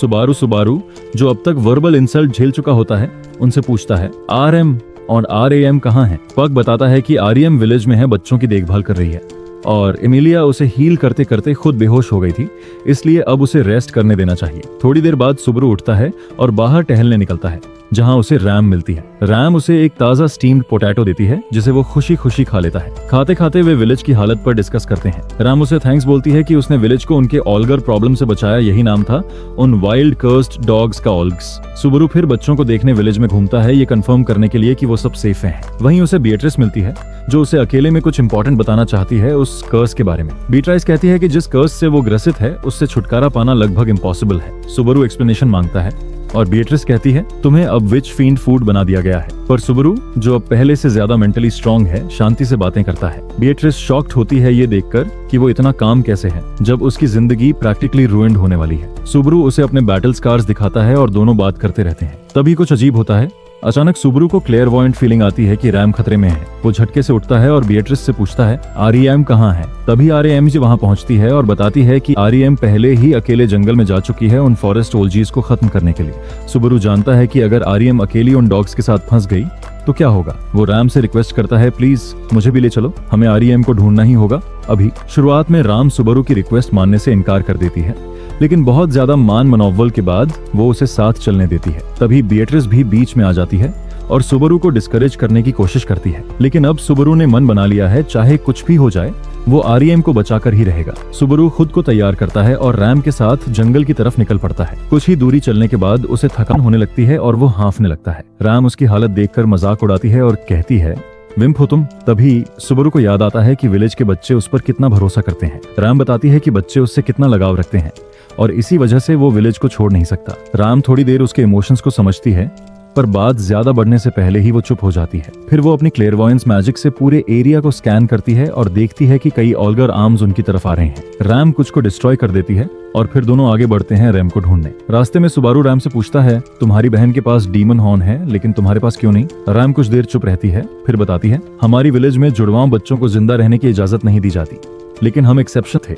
एक दिन मैंने अपनी हॉर्न को खो दिया अपनी गलती से, और तब से आरईएम ही हमारी स्ट्रेंथ बन गई है। राम बताती है कि जब आरईएम अनकंट्रोलेबल हो जाती है तब चीजें कितनी डेंजरस हो जाती हैं। वो कहती है कि काश उसे फिर कभी आरईएम को वैसी हालत में ना देखना पड़े। सुबरू एक लंबी सांस लेता है और डिसाइड करता है कि अब रैम को रिटर्न बाय डेथ वाला राज बता देगा, लेकिन जैसे ही वो बोलने लगता है वही शैडोवी हैंड फिर से उसके गले को पकड़ लेता है। मिशन सक्सेस, इसका मतलब अब विच फील्ड्स उनकी तरफ अट्रैक्ट होंगे और अब वे सबको एक साथ खत्म कर सकते हैं। कुछ ही सेकंड्स बाद वे चारों तरफ से ऑल्गर आर्म्स से घिर जाते हैं। रैम अपनी पूरी ताकत लगाकर कुछ को मार डालती है, लेकिन एग्जॉस्शन के कारण बेहोश हो जाती है। सुबारू को खतरा महसूस होता है तो वो रैम को उठाता है और दौड़ने लगता है, पर भागते भागते एक क्लिफ से फिसल कर गिर पड़ता है, लेकिन रैम की विंड मैजिक उसे बचा लेती है। नीचे पहुंचने पर सुबारू को और ज्यादा डॉग्स घेर लेते हैं, लेकिन इस बार आरईएम टाइम पर आ जाती है सब कुछ तबाह करने के लिए। उसे देखकर सुबारू पहले खुश होता है, लेकिन जब वो खुद उस पर अटैक कर देती है तब उसे समझ आता है कि आरईएम अब भी डीमन मोड में है। वो उसे पहचान ही नहीं पा रही। आरईएम और वो कर्स्ड डॉग्स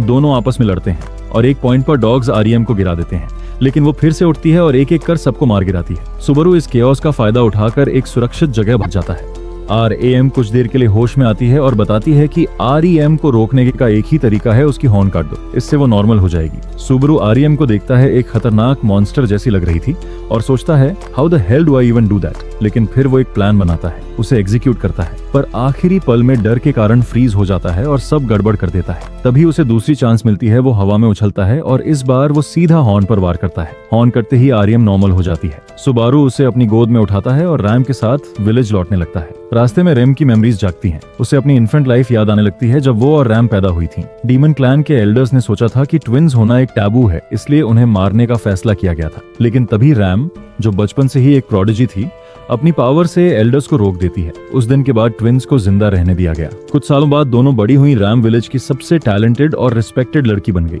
जबकि REM को हर कोई यूजलेस समझता था। वो हमेशा रैम की बराबरी करने की कोशिश करती थी, खुद को बार बार पुश करती थी अपनी लिमिट से आगे। यहाँ तक कि उनकी माँ भी कई बार रैम को ज्यादा इंपॉर्टेंस देती थी और REM को इग्नोर कर देती थी, क्योंकि सब रैम को ही पसंद करते थे। ये कहानी है RM और रैम की दो जुड़वा बहनों की, जो बाहर से तो एक जैसी लगती थी लेकिन अंदर से बहुत अलग थी। राम, जो बड़ी थी, हमेशा अपनी छोटी बहन REM की फीलिंग्स को समझती थी और उसे चीयर अप करने की कोशिश करती थी। एक दिन REM डिसाइड करती है कि वो फैमिली के लिए एक स्पेशल डिश बनाएगी और अगली सुबह वो इंग्रेडिएंट्स लेने जंगल चली जाती है। लेकिन अचानक भारी बारिश होती है और एक पेड़ उसके ऊपर गिरने ही वाला होता है। थैंकफुली उसकी बहन राम सही टाइम पर पहुंचकर उसे बचा लेती है। रात को डिनर के बाद उनकी माँ REM को माइल्डली स्कोल्ड करती है कि वो अपनी बहन को परेशान करती है, लेकिन उनके फादर, जो थोड़े समझदार हैं, उसे रोकते हैं और REM की कुकिंग की तारीफ करते हैं। रात को सब सो जाते हैं, लेकिन REM को एक डरावना सपना आता है जिसमें गांव वाले उसे फेलियर कहकर घेर लेते हैं। घबराकर वो एक शेड में जाकर छुप जाती है। तभी उसकी असली दुनिया में रैम उसका हाथ पकड़ती है और उसे कंफर्ट देती है। REM फिर से अपनी बहन की वार्मथ में थोड़ा सुकून पाती है। कुछ दिनों बाद REM एक रात जागती है और देखती है कि रैम विलेज पर हमला कर रही है। वो अपने हॉर्न का इस्तेमाल करके दुश्मनों से लड़ रही होती है, लेकिन जैसे ही वो अपनी गार्ड नीचे करती है, एक विलेजर पीछे से आता है और उसका हॉर्न काट देता है। हॉर्न कटते ही रैम पावरलेस हो जाती है। तब से REM को गिल्ट होता है कि उसकी वजह से रैम का हॉर्न गया। तभी से वो हर पॉसिबल काम करती है, घर की सफाई, लड़ाई, रैम का ख्याल रखना, ताकि अपनी गलती का प्रायश्चित कर सके। पास्ट से बाहर निकलकर REM रियलिटी में आती है, जहां वो सुबारू और रैम के साथ जंगल में ऑयल गार्ड से भाग रही होती है। एक झाड़ी में छुपते हुए REM सुबारू से पूछती है कि वो उसकी जान क्यों बचा रहा है। फिर वो खुद को बुरा और बेकार कहती है, जिससे गुस्से में आकर सुबारू उसे हेडबट कर देता है और कहता है, तू सिर्फ रैम की कॉपी नहीं है, तू खुद में स्पेशल है। सुबारू फिर जान का रिस्क लेकर ओलगर के डॉग बॉस का सामना करता है और अपनी शैडो पावर से उसे ब्लाइंड और चोटिल कर देता है, लेकिन डॉग फिर से खड़ा हो जाता है। उसी वक्त रोसवाल आता है और सुबारू को बचा लेता है। REM और रैम भी आकर रोसवाल को थैंक्स कहती हैं। रोसवाल भी सुबारू का शुक्रिया अदा करता है और कहता है कि वो इसका बदला एक दिन जरूर चुकाएगा। अगले दिन सुबारू हॉस्पिटल बेड पर उठता है और देखता है कि REM उसके पास बैठी है। REM बताती है कि कर्स अब एक्टिवेट नहीं होगा, क्योंकि रोसवाल ने विच फींड्स को हरा दिया। फिर REM और रैम की बात होती है और सुबारू उसे समझाता है कि उसे खुद को कम मत समझो। REM पहली बार जोर से रोती है और सुबारू को हग करती है।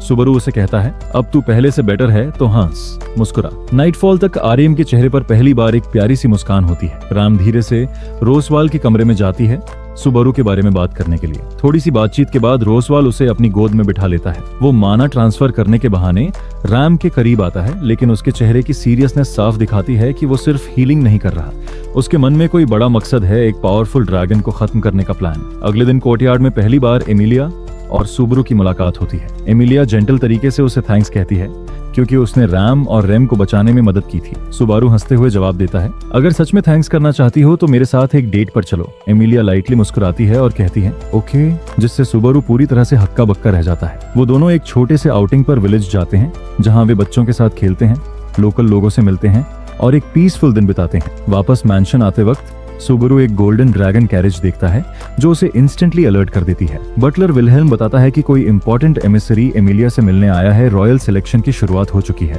सुबारू अंदर जाना चाहता है, लेकिन एमिलिया मना कर देती है, कहती है, प्लीज इस बार कोई ड्रामा मत करना। सुबारू थोड़ा हर्ट होता है, लेकिन फिर भी चुप रहता है। वो रोसवाल की किचन से सीक्रेटली टी उठा लेता है और विलहेल्म को सर्व करता है, होपिंग कुछ नया पता चले। विलहेल्म इम्प्रेस्ड होता है और कैजुअली रिवील कर देता है कि एमिलिया को क्वीन बनाने की बात चल रही है। ये सुनते ही सुबारू एक्साइटेड हो जाता है और एमिलिया से कैपिटल जाने की परमिशन मांगता है। एमिलिया पहले मना करती है, लेकिन रोसवाल के कहने पर रिलक्टेंटली मान जाती है, बस एक कंडीशन पर, नो ट्रबल, सिर्फ ट्रीटमेंट के लिए। कैपिटल की जर्नी में विलहेल्म और फेरिस साथ होते हैं। फेरिस मजाक में पूछता है, इस लड़के में ऐसा क्या है जो तुम लोग उसे साथ ले जा रहे हो? विलहेल्म कामली जवाब देता है, इसमें मौत का डर नहीं है। लगता है जैसे उसने उसे फेस किया हो। कैपिटल पहुंचते ही एक पुराना मर्चेंट सुबरू को पहचान लेता है और उसे एक पूरा बैग भरकर एप्पल्स देता है ग्रेटिट्यूड में। रॉयल पैलेस के गेट पर जूलियस नाम का चार्मिंग नाइट एमिलिया का हाथ पकड़कर उसे किस करता है। सुबरू अंदर से जल जाता है लेकिन कुछ नहीं कहता। जूलियस टीजिंगली बोलता है, अगर तुम एमिलिया के साथ रहना चाहते हो तो थोड़ा क्लासी बनो। एमिलिया कहती है, सुबरू तुम बाहर ही रुको, अंदर कुछ फॉर्मल डिस्कशंस होंगी। सुबरू बाहर घूमते घूमते एक गली में पहुंच जाता है जहां कुछ थग्स एक रिच दिखने वाली लेडी को हरास कर रहे होते हैं। सुबरू स्मार्टली राइनहार्ड का नाम लेकर उन्हें डरा देता है और वो लोग भाग जाते हैं। तभी एक बूढ़ा आदमी आता है रा, जो फेल्ट को ढूंढ रहा होता है। सुबरू उसे बताता है कि राइनहार्ड उसे अपने साथ ले गया है। एमिलिया वापस आती है और सुबरू को माइल्डली डांटती है, मैंने कहा था ड्रामा मत करना, लेकिन फिर भी वो उसके साथ वापस चल देती है। रास्ते में एमिलिया अचानक पूछती है, क्या तुम जानते हो वो औरत कौन थी? सुबरू थोड़ा कंफ्यूज्ड हो जाता है, नहीं, मैंने उसे पहले कभी नहीं देखा। एमिलिया का चेहरा कुछ सोच में डूबा रहता है और इसी के साथ कहानी एक नए टर्निंग पॉइंट की ओर बढ़ती है। अमेलिया ने सबारू से वादा लिया कि जब तक उसके जख्म पूरी तरह से हील नहीं हो जाते वो न तो मैजिक यूज करेगा और न ही किसी के सामने लड़ाई करेगा। सबारू ने अनमने ढंग से अग्री तो किया, लेकिन उसका मन बेचैन था। अगले दिन उसकी जिद फिर से जाग उठती है। वो आर्यम से पूछता है कि रॉयल सिलेक्शन कहाँ हो रही है और आर्यम जवाब देती है, रॉयल कैपिटल में। सबारू कहता है कि वो अमेलिया के मामलों से दूर नहीं रह सकता, उसे कुछ तो करना ही होगा ताकि वो उसकी हेल्प कर सके। उसी वक्त एक ड्रैगन कैरेज अचानक उसके पास रुकती है और वो भी किसी रैंडम इंसान की नहीं बल्कि रॉयल और क्लासी लेडी प्रिसिला की। वह उसे राइड देती है और उसे साथ ले जाती है। कैरेज के अंदर सबारू को पता चलता है कि प्रिसिला भी थ्रोन की सिलेक्शन में एक कैंडिडेट है। प्रिसिला प्राउडली कहती है, मैं कभी अनलकी नहीं रही। कैपिटल पहुंचते ही वे एक ग्रैंड हॉल में एंटर करते हैं जहां सिलेक्शन शुरू होने वाला होता है। अमेलिया सबारू को देखकर शॉक्ड रह जाती है। वो उससे पूछती है, तुम यहाँ क्यों आए? लेकिन सबारू कुछ बोल पाता उससे पहले ही रॉयल सिलेक्शन ऑफिशियली शुरू हो जाती है। काउंसिल ऑफ वाइज एल्डर्स बुलाए जाते हैं और अमेलिया को स्टेज पर बुला लिया जाता है। इस दौरान सबारू मिलता है राइनहार्ड और एक एमिसरी से फिलिक्स, जिसे देखकर सबारू कंफ्यूज हो जाता है क्योंकि वो बहुत फेमिनिन लगता है। लेकिन वो कूल बना रहता है और साइलेंटली सब ऑब्जर्व करता है। फिर अनाउंसर बोलना शुरू करता है, लेकिन कुछ रूड लड़कियां उसे इंटरप्ट करती हैं, जल्दी बोलो, हमें और भी काम है। फिर अनाउंसमेंट होती है, 5 कैंडिडेट्स में से एक ही क्वीन बनेगी, लेकिन सिर्फ 4 ही कैंडिडेट्स हैं। तभी राइनहार्ड 5th प्रिंसेस के नाम पर सबको शॉक कर देता है। वो है फेल्ट। फेल्ट ड्रामेटिक एंट्री लेती है और स्टेज तक पहुंचकर राइनहार्ड को किक कर देती है। मुझे फंसाया तुमने, सब शॉक्ड हैं। फेल्ट सबारू को भी एक जोरदार किक देती है और फिर बाकियों के साथ ज्वाइन कर लेती है। फिर वाइज मैन पूछते हैं, एक गटर रैट जैसी लड़की कैसे क्वीन बन सकती है? प्रिसिला उसे इंसल्ट करती है, लेकिन फेल्ट गुस्से से जवाब देती है। अमेलिया भी फेल्ट को डिफेंड करती है, लेकिन प्रिसिला उसे डायरेक्ट विचेस इनकार्नेट कह देती है, जिससे अमेलिया टूट जाती है और प्रूव करने लगती है कि उसका किसी विच से कोई लेना देना नहीं। फिर जब एल्डर्स अमेलिया और फेल्ट का मजाक उड़ाने लगते हैं, सबारू फाइनली बोल पड़ता है। अमेलिया उसे रोकने की कोशिश करती है, लेकिन वो एल्डर्स को इंसल्ट कर देता है। जूलियस इससे नाराज होकर सबारू को पब्लिकली एम्बैरेस करता है और कहता है, तुम नाइट बनने लायक नहीं हो। सुबारू अपना प्राइड बचाने की कोशिश करता है, लेकिन जूलियस उसे बुरी तरह से शेम करता है। अमेलिया सबके सामने उसे चुप कराती है और कहती है, मैं इसे जानती भी नहीं। फिर उसे हॉल से बाहर निकलवा दिया जाता है। तभी ओल्ड मैन रोम पूरे हॉल में स्मोक फैला देता है और फेल्ट को बचाने की कोशिश करता है, लेकिन पकड़ा जाता है। फेल्ट उसे बचाने के लिए डिक्लेयर कर देती है, मैं रॉयल सिलेक्शन में हिस्सा लूंगी। फिर सिलेक्शन ऑफिशियली शुरू होती है। फेल्ट ओपनली कहती है, अगर मैं रूलर बनी तो ये किंगडम में जला दूंगी। बाद में जूलियस सबारू के पास आता है और क्वाइटली उस पर हुए ह्यूमिलिएशन के बारे में बात करता है। सुबारू धीरे धीरे जूलियस की ओर बढ़ता है। जूलियस उसे किंगडम के नाइट्स के सामने एक ड्यूएल के लिए चुनौती देता है, ये जानते हुए भी कि सुबारू का उसके सामने कोई चांस नहीं है। फिर भी सुबारू अपनी ईगो में आकर लड़ाई के लिए तैयार हो जाता है। कुछ ही पल बाद ड्यूएल शुरू होता है और जूलियस सबके सामने सुबारू की बुरी तरह पिटाई कर देता है। एक गार्ड भागकर प्रिंसेसेस को इस फाइट की जानकारी देता है। अमेलिया जब ये सुनती है तो उसका दिल टूट जाता है। वो सिलेक्शन से बाहर निकलती है और सीधे अरीना की ओर भागती है, बस इसलिए कि सुबारू को और ज्यादा पिटने से बचा सके। शुक्र है वो समय पर पहुंच जाती है और जूलियस को एक गास्टली ब्लो मारने से रोक लेती है। वो सुबारू को पुकारती है, होपिंग कि वो रुक जाए, लेकिन सुबारू पूरी तरह से पागल हो चुका होता है। वो जूलियस पर मैजिक इस्तेमाल करता है, जिससे जूलियस उसे और भी बुरी तरह हराता है। सुबारू बेहोश हो जाता है और घंटों बाद अमेलिया के पास जागता है। जब वो पूरी तरह होश में आता है, अमेलिया उसे बिठाकर बात करती है। वो समझना चाहती है कि सुबारू ने जूलियस से फाइट क्यों की। सुबारू कहता है कि जूलियस ने उसका अपमान किया था, लेकिन अमेलिया इसे अलग नजरिए से देखती है। सुबारू बार बार कहता है कि उसने अमेलिया और अपनी प्राइड के लिए लड़ा, लेकिन अमेलिया उसे साफ साफ समझाती है कि वो सिर्फ अपने लिए लड़ रहा था, न कि उसके लिए। काश वो अपनी सच्चाई बता पाता, लेकिन विचेस उसे अपनी कर्स के बारे में बताने ही नहीं देती। जैसे ही वो कुछ बताने की कोशिश करता है, उसकी सांस रुक जाती है। आखिरकार अमेलिया पूरी बात गलत समझ लेती है और सुबारू से रिश्ता तोड़ देती है, क्योंकि अब वो उसके लिए परेशान नहीं रहना चाहती। सुबारू अपना आपा खो बैठता है और उस पर चिल्लाता है कि उसने उसकी सेफ्टी के लिए कितना कुछ कुर्बान किया है, लेकिन अमीलिया सिर्फ मुस्कुराती है, उसे थैंक्स कहती है और हमेशा के लिए चली जाती है। ब्रेकअप के बाद सुबारू अपनी कमजोरी से इतना चिढ़ जाता है कि वो कॉम्बैट ट्रेनिंग शुरू कर देता है विलहेल्म के साथ, लेकिन इससे चीजें और भी खराब हो जाती हैं क्योंकि उसे हर बार अमेलिया की बातें याद आती हैं। पूरे पैलेस में हर कोई उसके दुख को महसूस कर सकता था, इवन विलहेल्म। फिलिक्स उसे इमोशनल कहकर मजाक बनाता है, उसे डंडी तक कहता है, लेकिन किसी को ये नहीं पता था कि सुबारू हर बार स्पार करते हुए अपनी हर होप खोता जा रहा था। ट्रेनिंग के कुछ घंटों बाद राइनहार्ड सुबारू से मिलने आता है, जूलियस के बिहेवियर के लिए माफी मांगने। वो कहता है कि उस ड्यूअल की कोई मीनिंग नहीं थी,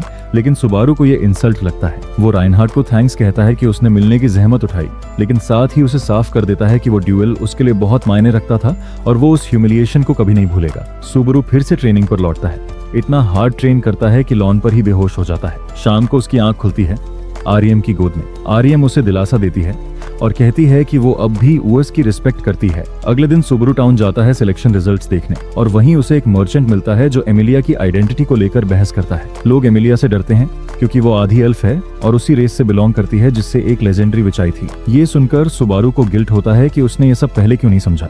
वो पैलेस लौटता है और ट्रेनिंग कंटिन्यू करता है, इवन दो विलहेल्म उसे फिर से हरा देता है। रात के समय रॉयल सिलेक्शन की एक कॉन्टेस्टेंट क्रुश सुबारू को पैलेस रेस्टोरेंट में डिनर के लिए इनवाइट करती है। वहाँ सुबारू हल्का अल्कोहल सिप करता है और क्रुश की बातें सुनता है। क्रुश उसे बताती है कि कैसे यंग होने के बावजूद उसे लगातार मैरिज प्रपोजल्स मिल रहे हैं। इसके बाद वो दोनों थोड़ी बातें विलहेल्म के बारे में करते हैं। तभी फिलिक्स अचानक आ जाता है और अनइनवाइटेड कॉन्वर्सेशन में घुस जाता है। फिलिक्स खुलेआम सुबारू को नीचा दिखाने लगता है, लेकिन क्रुश उसे रोक लेती है।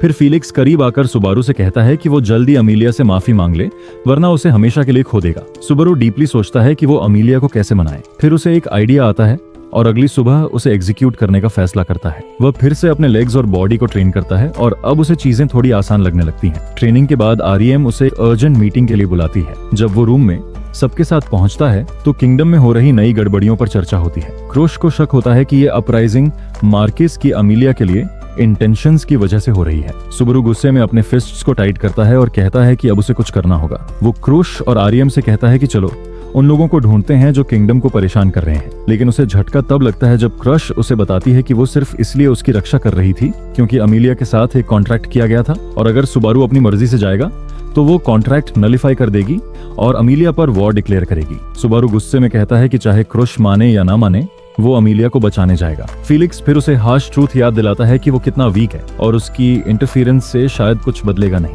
लेकिन सुबारू उसकी बात इग्नोर करता है और सीधे विलहेल्म के पास जाता है। विलहेल्म उसे एक ड्रैगन कैरेज देता है। एक घंटे बाद सुबारू और आर्यम उस कैरेज में होते हैं और अमीलिया के मैंशन की ओर निकलते हैं। रात होते होते लैंड ड्रैगन थक जाता है और एक इन के पास रुक जाता है। दोनों इन में चेक इन करते हैं। आधी रात को आर्यम सुबारू के रूम में आती है क्योंकि वो नींद नहीं ले पा रही थी। आर्यम उसे थैंक कहती है कि वो उसके साथ रहा इवन जब उसने उसे हर्ट किया था। वो उससे हग करती है और एक हीलिंग मैजिक यूज करती है ताकि उसका माइंड काम हो जाए और वो अच्छे से सो सके। सुबारू गहरी नींद में सो जाता है। सुबारू अगली सुबह देर से उठता है और देखता है कि आर्यम गायब है। जब वो नीचे जाता है उसे आर्यम की लिखी हुई एक लेटर मिलती है जिसमें लिखा होता है कि वो सुबह सुबह अकेले मैंशन चली गई ताकि अमीलिया की मदद कर सके। सुबारू इतना नाराज होता है कि वो अपना आखिरी गोल्ड कॉइन खर्च कर देता है बस एक तेज ड्रैगन कैरियर किराए पर लेने के लिए। ड्राइवर ऑटो उसे जंगल के अंदर गहराई में ले जाता है, लेकिन एक जगह पर उसका ड्रैगन डर जाता है और आगे बढ़ने से मना कर देता है। सुबारू अकेले कैरेज से उतरता है और फॉरेस्ट के हार्ट में चला जाता है। वहाँ उसे कुछ अजीब लोग मिलते हैं जो ओकल्टिक यूनिफॉर्म पहने होते हैं। वे उसे चारों ओर से घेरते हैं लेकिन फिर जल्दी ही गायब हो जाते हैं।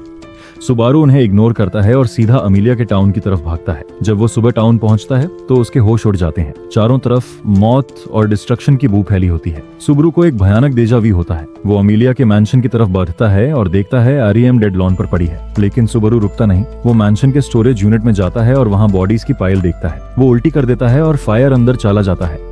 पहली डोर खोलता है और वहाँ उसे रैम और पेट्रा की डेड बॉडीज मिलती हैं। सुबारू रोता है, चिल्लाता है, लेकिन रुकता नहीं। वो अमीलिया को ढूंढते हुए मैंशन के हर कोने में दिखता है और आखिरकार उसे एक सीक्रेट डोर मिलता है। वो उसे खोलता है और अंदर जाता है। वहाँ का पूरा सीन आईसी डेकोरेशन से भरा होता है। रूम इतना ठंडा था जैसे टाइम वही फ्रीज हो गया हो। सुबारू धीरे धीरे उस दरवाजे की तरफ बढ़ता है, लेकिन जैसे ही वो उसे खोलने जाता है उसके हाथ अचानक से एब्सोल्यूट जीरो पर फ्रीज हो जाते हैं और वो जमीन पर गिर जाता है। ऊपर देखता है तो चारों तरफ अजीब ओकल्टिक लोग खड़े हैं। तभी उस कमरे का कर्स असर दिखाता है और सुबारू पल भर में ठंड से मर जाता है। अगली बार वो फिर से मर्चेंट शॉप में रिवाइव होता है, जहां आरईएम कुछ सामान ले रही होती है। सुबरू बिना कुछ सोचे आरईएम को कसकर गले लगा लेता है। उसका दिमाग इतना हिल चुका होता है कि वो एक इम्बिसाइल जैसा बिहेव करता है। रैम और बाकी लोग उसे क्रश के घर ले जाते हैं इलाज के लिए। कई घंटों की कोशिशों के बाद भी सुबरू का शरीर रिस्पॉन्ड नहीं करता।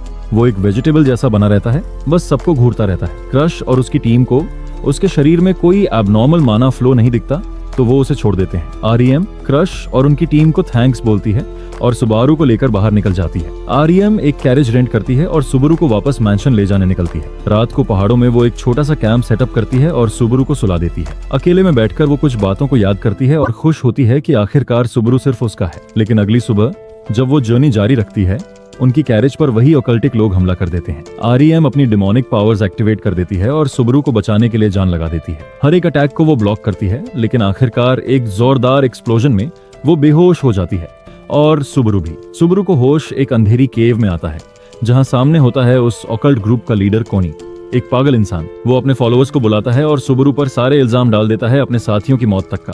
फिर वो आरईएम को ढूंढने के लिए अपने लोग भेज देता है। कोनी सुबारू की तरफ बढ़ता है और उसे एक नकली पागल बुलाकर उसका मजाक उड़ाता है। सुबारू का शरीर अनकंट्रोलेबली कांपता है और वो रोने लगता है। मुंह से झाग आने लगती है। कोनी उसका सिर दीवार से दे मारता है। तभी आरईएम वहां पहुंचती है, उसकी डीमन फॉर्म में। वो कुछ गार्ड्स को मार देती है और कोनी से लड़ने लगती है, लेकिन कोनी मजाक उड़ाता है और सुबारू के शरीर से खिलवाड़ करता है। फिर वो आरईएम को पकड़ लेता है और उसकी टांगें डार्क मैजिक से तोड़ देता है। ये देखकर सुबारू के अंदर कुछ टूट जाता है। आरईएम की अधमरी बॉडी उसके पास रेंगती है और वो धीरे धीरे फिर से हिलने लगता है। वो अपनी जंजीरों को तोड़ देता है, आरईएम को अपनी गोद में लेता है। आरईएम अपनी आखिरी सांसों में सुबारू से कहती है, सर्वाइव करना सुबारू। आरईएम की लाइफलेस बॉडी को उठाकर अमीलिया के टाउन की तरफ निकलता है। रास्ते भर वो उस ईविल विच का नाम दोहराता है जिसने उसकी जिंदगी बर्बाद कर दी। जब वो मैंशन पहुंचता है, बर्फ में घुटनों पर बैठकर उसका नाम चिल्लाता है। तभी मैंशन से एक जायंट वाइल्ड कैट जैसी सिलुएट निकलती है और कहती है, सो जा मेरी बेटी के साथ। और पल भर में सुबारू का सिर धड़ से अलग हो जाता है और फिर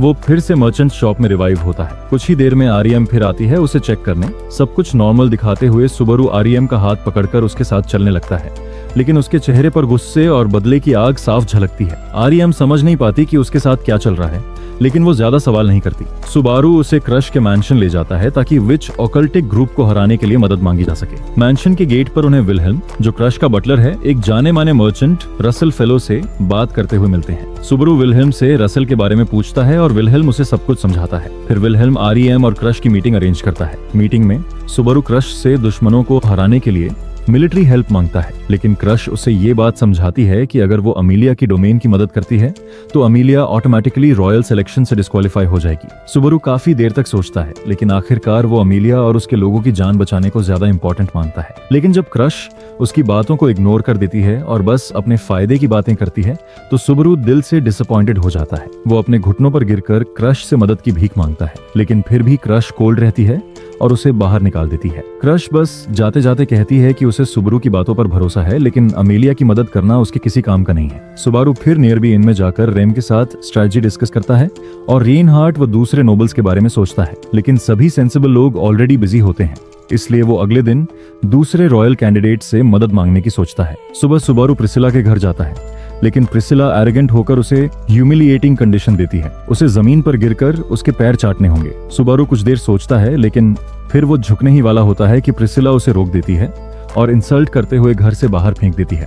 उसका बटलर आल बाहर आकर सुबारू से माफी मांगता है और गुड डे विश करता है। अब बहुत डिसअपॉइंटेड सुबारू शहर में घूमते हुए सोचता है कि आर्मी कैसे जुटाई जाए। तभी एक और रॉयल कैंडिडेट हाशन का बटलर मिमी उसे मिलती है और उसे एक रेस्टोरेंट में इनवाइट करती है। सुबारू को लगता है कि शायद वो उसे सपोर्ट कर दें, लेकिन रियलिटी उसे हार्ड हिट करती है जब उसे पता चलता है कि हाशन ने उसे धोखा दिया है और उसे बेसिकली मरने के लिए छोड़ दिया है। सुबारू गुस्से में मिमी पर चिल्लाता है, लेकिन वो उसकी बातों को इग्नोर करते हुए वहां से चली जाती है। जाते जाते मिमी बस उसे नेगोशिएशन में बेहतर बनने की सलाह देती है। अब सुबारू पूरी तरह डिस्गस्टेड और शैटर्ड है उन लोगों से जो खुद को रूलर्स कहते हैं। यह रात की घने अंधेरे में था जब सुबारू ने गुस्से में टेबल पर हाथ मारा और आर्यम के आने का इंतजार करने लगा। जब आर्यम आती है तो वह उसे बुरी खबर सुनाती है कि जितना भी उसने कोशिश की, नाइट्स उसकी बात नहीं माने। यह सुनकर सुबारू समझ जाता है कि राजधानी से कोई मदद नहीं आने वाली। अब उसे खुद ही कुछ करना होगा। वह एक कैरेज किराए पर लेता है और अमीलिया के डोमेन की ओर सफर शुरू करता है ताकि विच कल्ट के हमले से पहले वहां के लोगों को इवैक्यूएट कर सके।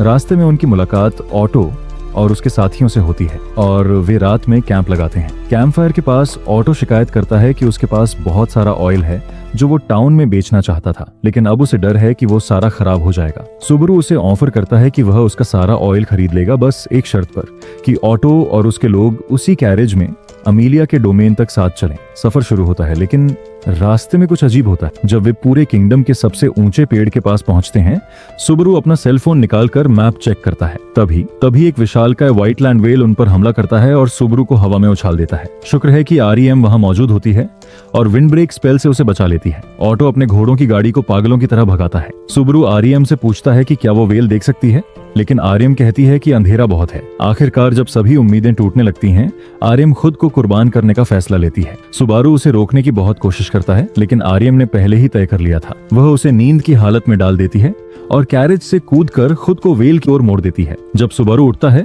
आरएम वहां नहीं होती। ऑटो बताता है कि उसने खुद को बलिदान कर दिया। सुबारू चाहता है कि कैरेज वापस ले जाए, लेकिन ऑटो इससे इनकार कर देता है। वह समझाता है कि व्हाइट व्हेल एक ऐसा जानवर है जिससे वे जीत नहीं सकते। सुबारू फिर भी जिद करता है कि आरईएम को छोड़कर नहीं जा सकते। तभी ऑटो को आरईएम का नाम तक याद नहीं रहता। सुबारू सोचता है कि वह मजाक कर रहा है, लेकिन फिर उसे एहसास होता है कि यह कोई विचेस कर्स है। फिर से व्हेल हमला करता है और ऑटो डरकर सुबारू को नीचे फेंक देता है। सुबारू जमीन पर गिरा पड़ा होता है, पूरी तरह से शांत, और इंतजार करता है उस डरावनी व्हाइट व्हेल के अगले हमले का। सुबारू जमीन पर चुपचाप पड़ा होता है, इंतजार करता है उस मौत का जो व्हाइट व्हेल लेकर आई है। लेकिन तभी कुछ अजीब होता है। व्हाइट व्हेल अचानक रुक जाती है। सुबारू जान बचाने के लिए भागता है और किसी और हिस्से की प्लेन ग्राउंड पर गिर पड़ता है। सौभाग्य से व्हेल उसे पीछा नहीं करती, थक कर चली जाती है। सुबारू मुश्किल से उठता है, कुछ दूर चलता है और वहां एक लैंड ड्रैगन खड़ा पाता है। वो उस पर चढ़ता है और किसी तरह सुबह तक एलियास डोमेन पहुंच जाता है। वहां पहुंचकर वह फिर से बेहोश हो जाता है और होश रैम के पास आने पर आता है। सुबारू उसे देखकर रैम समझ बैठता है और टाइटली हग कर लेता है, लेकिन जब पता चलता है कि ये रैम है, उसका दिल टूट जाता है। रैम सार्कास्टिकली उस पर ताना मारती है और उसे दोबारा न छूने की वार्निंग देती है। सुबारू उसकी बातों की परवाह किए बिना रैम की स्टोरी सुनाने लगता है, कैसे वो उसके लिए खुद को कुर्बान कर गई। लेकिन रैम कुछ भी याद नहीं कर पाती, जैसे उसे अपनी ही बहन रैम का कोई वजूद याद नहीं। सुबारू सदमे में चला जाता है, सोचता है शायद ये व्हेल के अटैक का साइड इफेक्ट है। वो रैम के कमरे में जाता है, लेकिन वो पूरी तरह खाली पड़ा होता है, जैसे रैम कभी एग्जिस्ट ही नहीं करती थी। उसकी हालत और खराब हो जाती है। इसके बाद वो अमीलिया के रूम में घुसता है और उसे मजबूर करने की कोशिश करता है कि वो तुरंत मैंशन छोड़ दे, क्योंकि डेंजर बहुत करीब है। लेकिन अमीलिया कुछ नहीं समझ पाती। वो बार बार पूछती है कि सुबारू उसे असल में क्या बताना चाहता है। हारकर सुबारू डिसाइड करता है कि अब सब बता देगा, even if it kills him.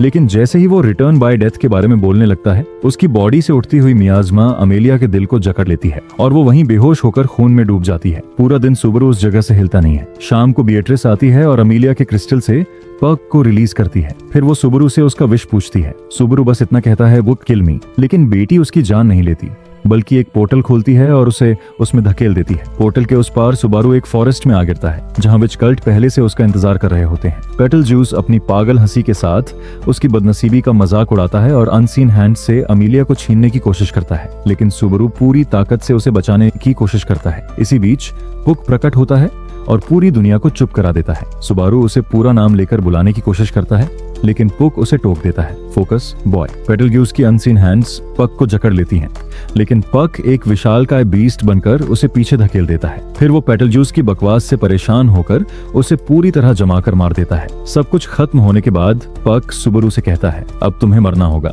क्योंकि तुमने अमीलिया को मरने दिया। इसके बाद वो सुबारू को बर्फ में जमा देता है। मौत से कुछ पल पहले सुबारू खुद पर हंसता है और आंखें बंद कर लेता है। रिटर्न बाय डेथ फिर से एक्टिवेट होता है। सुबारू एक बार फिर टाउन स्क्वायर में जागता है और इस बार रैम वहीं उसके पास होती है। इस बार वो कोई हंगामा नहीं करता, बस रैम को गले लगाता है, बालकनी पर ले जाता है और कहता है, चलो रैम, वेस्ट चलते हैं, बहुत दूर, इस सबसे दूर, सिर्फ तुम और मैं। रैम एकदम हैरान रह जाती है जब सुबारू उससे अचानक पूछता है, क्या तुम मेरे साथ भाग चलोगी? वो थोड़ी देर चुप रहती है और फिर सॉफ्टली पूछती है, ऐसा सवाल अचानक क्यों पूछ रहे हो? सुबारू उसकी आंखों में देखकर कहता है कि वो थक चुका है, अपनी हालत से परेशान है। उसने इतनी बार मौत देखी है, इतना दर्द सहा है कि अब उसे लगने लगा है कि वो किसी को बचाने के लिए बना ही नहीं है। वो कहता है कि उसे अब कोई फर्क नहीं पड़ता अगर वो बस यूं ही कहीं गायब हो जाए और किसी को उसकी कमी न महसूस हो। आरईएम उसकी हर बात चुपचाप सुनती है, यहाँ तक कि जब वो खुद को बेकार, इरिटेटिंग और यूजलेस कहता है तब भी वो शांत रहती है। फिर वो गहरी सांस लेकर कहती है कि वो चाहती तो है कि वो सुबारू के साथ भाग जाए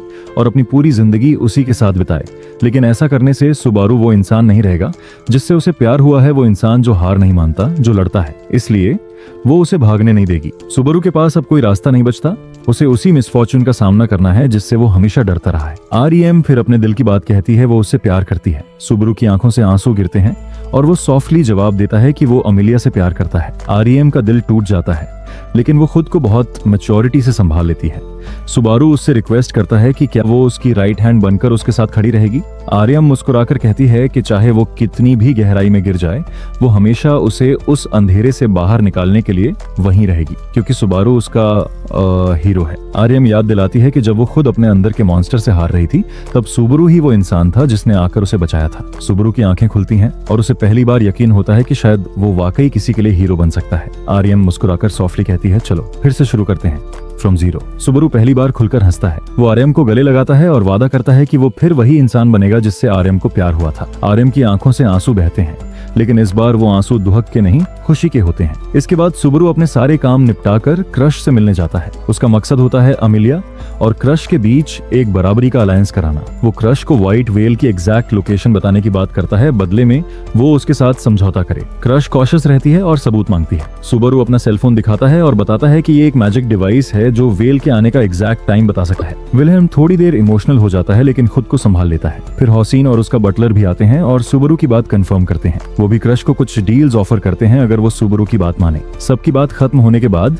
क्रश थोड़ी देर सोचती है और फिर कहती है कि उसे अभी भी कुछ डाउट्स हैं, लेकिन वो सुबारू के गट्स और डिटर्मिनेशन को देखकर उस पर भरोसा करने का फैसला करती है। वो उसके साथ हाथ मिलाती है और एक नई लड़ाई की शुरुआत होती है। सुबारू को यह समझ नहीं आता कि विल्हेल्म अचानक उसे थैंक क्यों कर रहा है, लेकिन विल्हेल्म धीरे से सिर झुकाकर बताता है कि वो उसकी मदद के लिए आभारी है, क्योंकि उसी विच फील्ड ने सालों पहले उसकी पत्नी को मार डाला था, जो कि पहले की स्वॉर्ड सेंट थी। सुबारू चौंक जाता है, लेकिन उसका दिल इज्जत से भर जाता है। वो विनम्रता से आभार जताता है और क्रश के साथ उनके बेस कैंप की ओर बढ़ता है, जहां पहले से ही कई सोल्जर्स युद्ध की तैयारी कर रहे होते हैं। वहां का माहौल देखकर साफ पता चलता है कि उस व्हाइट व्हेल ने लगभग हर किसी से कोई अपना छीन लिया है। अगले दिन सुबारू को स्टेबल्स ले जाया जाता है, जहां से उसे अपने लिए एक लैंड ड्रैगन चुनना होता है। कई ड्रैगन्स को देखने के बाद एक ऐसा ड्रैगन मिलता है जिससे उसकी बॉन्डिंग इंस्टेंटली हो जाती है। उसके बाद वो बाकी सोल्जर्स के साथ कॉमन रूम में जाकर अगली मिशन की प्लानिंग करता है।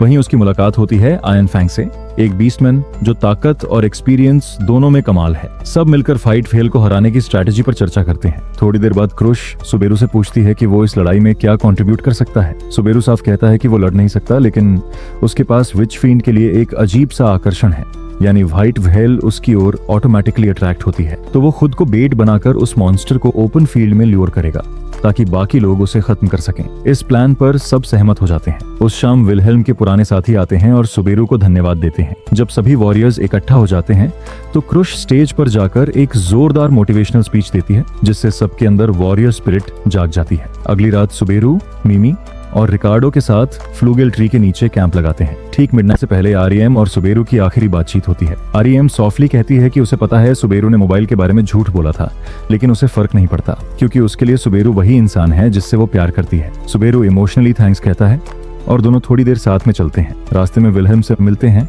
जो फूलों के झुरमुट को देख रहा होता है, वही फूल जो उसकी पत्नी को पसंद थे। विल्हेल्म सॉफ्टली कहता है कि जब ये व्हेल मारी जाएगी, वो सबसे पहले अपनी पत्नी की कब्र पर जाएगा। मध्य रात के कुछ मिनट बाद सब लोग व्हेल के आने का इंतजार करते हैं। शुरुआत में कुछ नहीं होता, लेकिन फिर अचानक आकाश में व्हाइट व्हेल की परछाई दिखती है। जैसे ही वो पास आती है, आरईएम और सुबारू उसकी बेली पर पहला वार करते हैं और उसे पीछे हटने पर मजबूर कर देते हैं। क्रश मौके का फायदा उठाकर एक जबरदस्त बैटल क्राई देती है, अटैक, और सब योद्धा उस शैतान को खत्म करने के लिए आगे बढ़ते हैं। इस इंटेंस मोमेंट के बीच विल्हेल्म को फ्लैशबैक आता है, जब वो पहली बार अपनी पत्नी थेरेसा वान एस्ट्रिया से मिला था, एक ब्यूटीफुल रेड हेयर लड़की जो फूलों से प्यार करती थी, और उसी जगह उसकी और विल्हेल्म की प्रेम कहानी शुरू हुई थी। उस मेमोरी को याद करके विल्हेल्म की आईज भर आती हैं, लेकिन साथ ही साथ उसका हौसला दोगुना हो जाता है। अब सुबारू, आरईएम, क्रश और विल्हेल्म सब तैयार हैं उस मॉन्स्टर को खत्म करने के लिए जिसने इतने लोगों की जिंदगियां बर्बाद की हैं। And so the real battle begins. यह सब एक भयानक युद्ध का हिस्सा था, व्हाइट व्हेल और इंसानों के बीच की लड़ाई,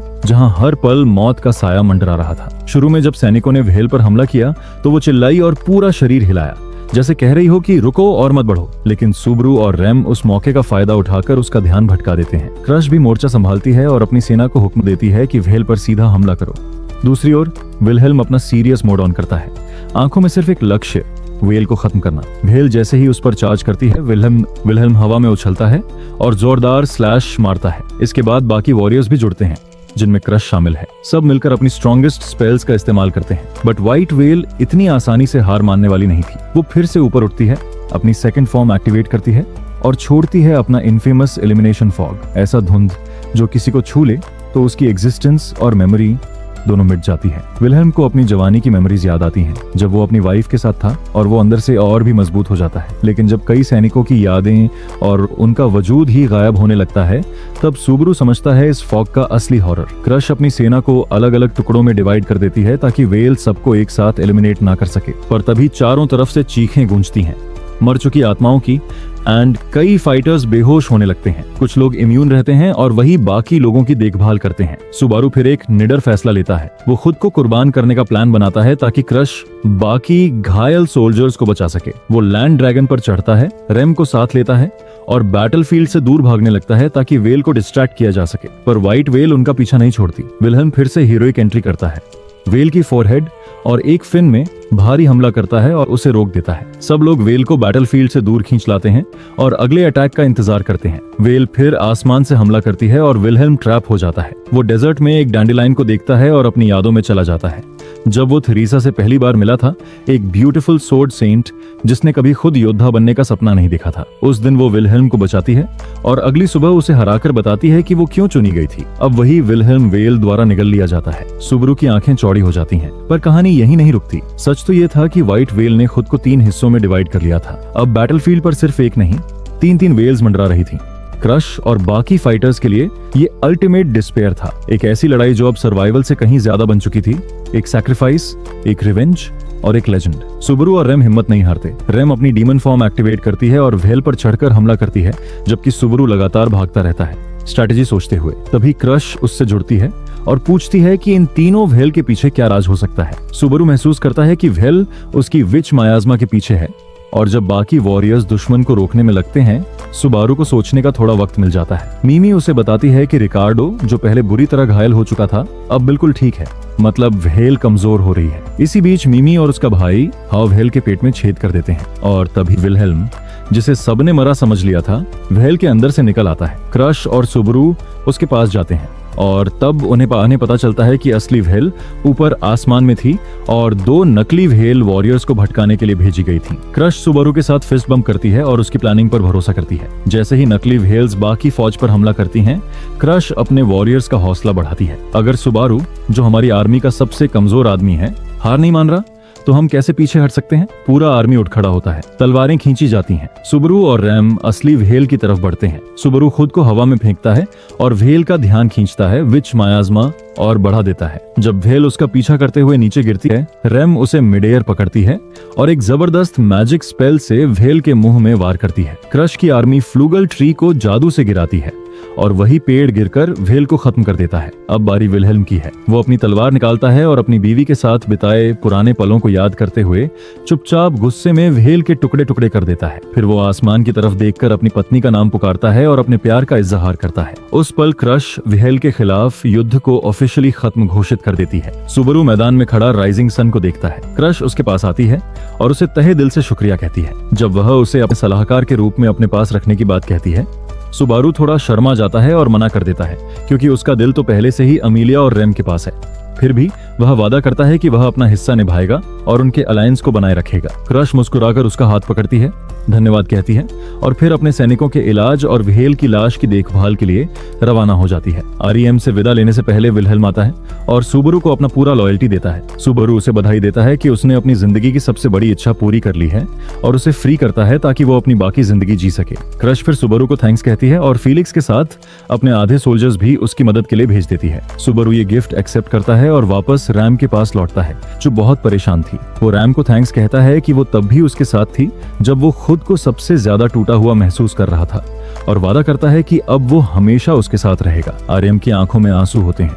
वो सुबरू को थैंक करती है और गले लगाती है। इसके बाद सुबरू रिकार्डो, मिमी और कुछ नए वॉरियर्स के साथ विच कल्ट के खिलाफ प्लानिंग करता है। रिकार्डो भी अपनी लॉयल्टी दिखाता है और वादा करता है कि वो भी इस फाइट में सुबरू के साथ खड़ा रहेगा। लेकिन तभी रिकार्डो की मर्सनरी टीम आती है जिसे जूलियस लीड कर रहा होता है, वही जिसने कभी सुबरू को पब्लिकली डिस्ग्रेस किया था। जूलियस और उसकी टीम घोड़े से उतरते हैं और सुबरू के पास आते हैं। सुबरू पहले तो पैसिव एग्रेसिव वाइब देता है, लेकिन फिर मैच्योरिटी दिखाता है। उनकी बातचीत के अंत में दोनों हंसते हैं और पुराने जख्म भूल जाते हैं। फिर एक ग्रैंड मीटिंग होती है जहां सभी लोग विच कल्ट पर अटैक की स्ट्रेटेजी डिस्कस करते हैं। सुबारू अपने पिछले टाइम लीप्स की सारी डिटेल सबको समझाता है ताकि कोई गलती ना हो। लोग उससे सवाल पूछते हैं और वो उन्हें प्रूफ्स देकर भरोसा दिलाता है। एलियास डोमेन की तरफ जाते हुए जूलियस और सुबारू एक दूसरे से खुलकर बात करते हैं। सुबारू मानता है कि पहले वो इमेच्योर था। जूलियस कहता है कि कभी कभी ऐसा होना ठीक है। अब दोनों दोस्त नहीं लेकिन फ्रेनेमीज बन चुके हैं। उधर अमीलिया अपने रूम में अकेली बैठी होती है, थकी हुई और परेशान। वो पुक से कहती है कि लोग उसकी बातों पर विश्वास नहीं करते।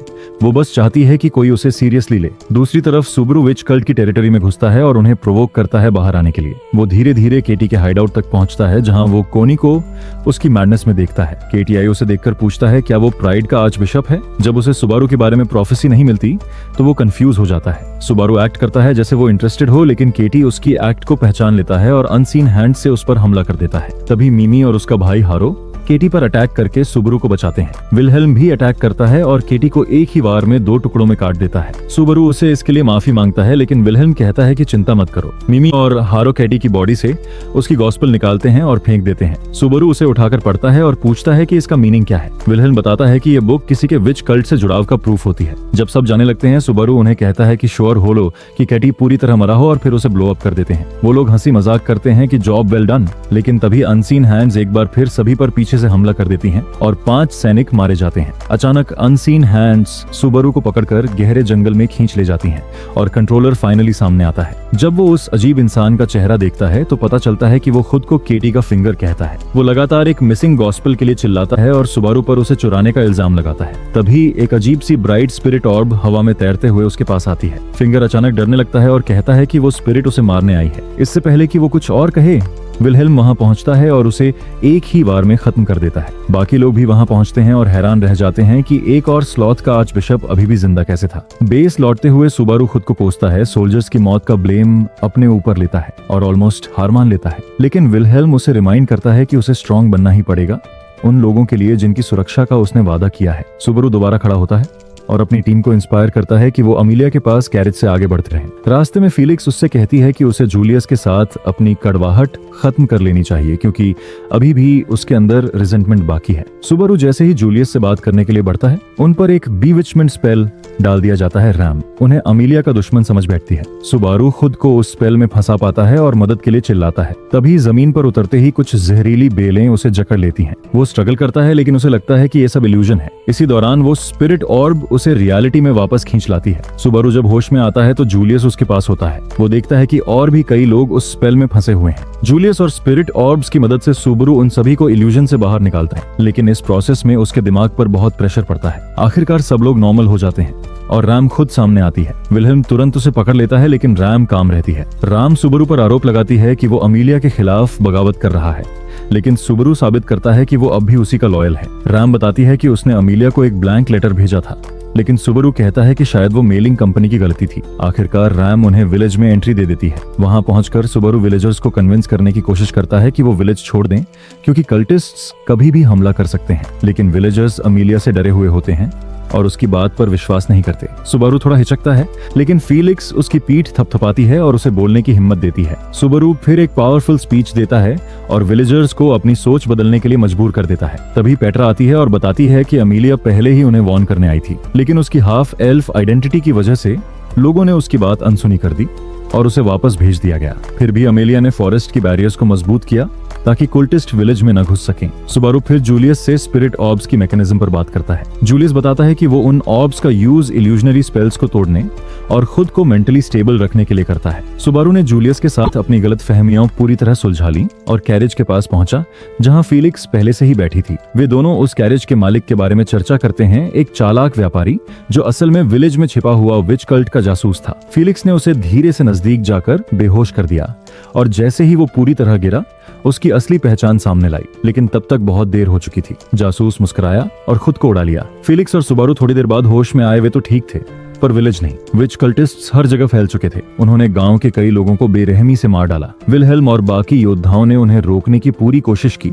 लेकिन कल्टिस्ट्स की तादाद ज्यादा थी। लड़ाई के बीच में विलहेल्म ने एक फिंगर को मार गिराया, लेकिन वो खुद को उड़ाकर विलहेल्म को भी घायल कर गया। शुक्र था कि विलहेल्म की चोट जानलेवा नहीं थी। दूसरा फिंगर कुछ ही देर बाद वहां पहुंच गया और उससे भी ज्यादा सात से ज्यादा पागलपन दिखाया। सुबरू अब इन सब से तंग आ चुका था। उसने उसे वो गोस्पेल बुक दिखाई जो उसे कटी से मिली थी। फिंगर और भी ज्यादा वायलेंट हो गया और अपनी अनसीन हैंड से हमला कर दिया। सुबारू ने उसकी अटेंशन विलेज से हटाई और उसे पास के जंगल में ले गया। वहां उसने उसे फंसाया और विच फींड्स को उसे खत्म करने दिया। वापस लौटा तो विलेज और भी ज्यादा केओस में था। सुबरू को जबरदस्त गुस्सा आया। तभी एमिलिया वहां पहुंची अपनी विलेज को बचाने। सुबरू हेल्प करने वाला था, लेकिन फीलिक्स ने उसे एडवाइस दी, अभी शांत रहो। सुबरू चुपचाप बैठा देखता रहा और एमिलिया और पक ने मिलकर कल्टिस्ट्स को जमीन दिखा दी। उस समय तक बाकी फाइटर्स ने भी फिंगर्स को हराकर विक्ट्री हासिल कर ली। सुबरू वहीं जम गया। तब किसी ने उसे धीरे से धक्का दिया कि वो एमिलिया से मिले। जैसे ही वो कुछ कदम आगे बढ़ा, उसके पेट में अजीब सेंसेशन होने लगा। सुबरू जानता था केटी की आत्मा उसे पूरी तरह कब्जा करने वाली है। वो विलेज की ओर दौड़ पड़ा,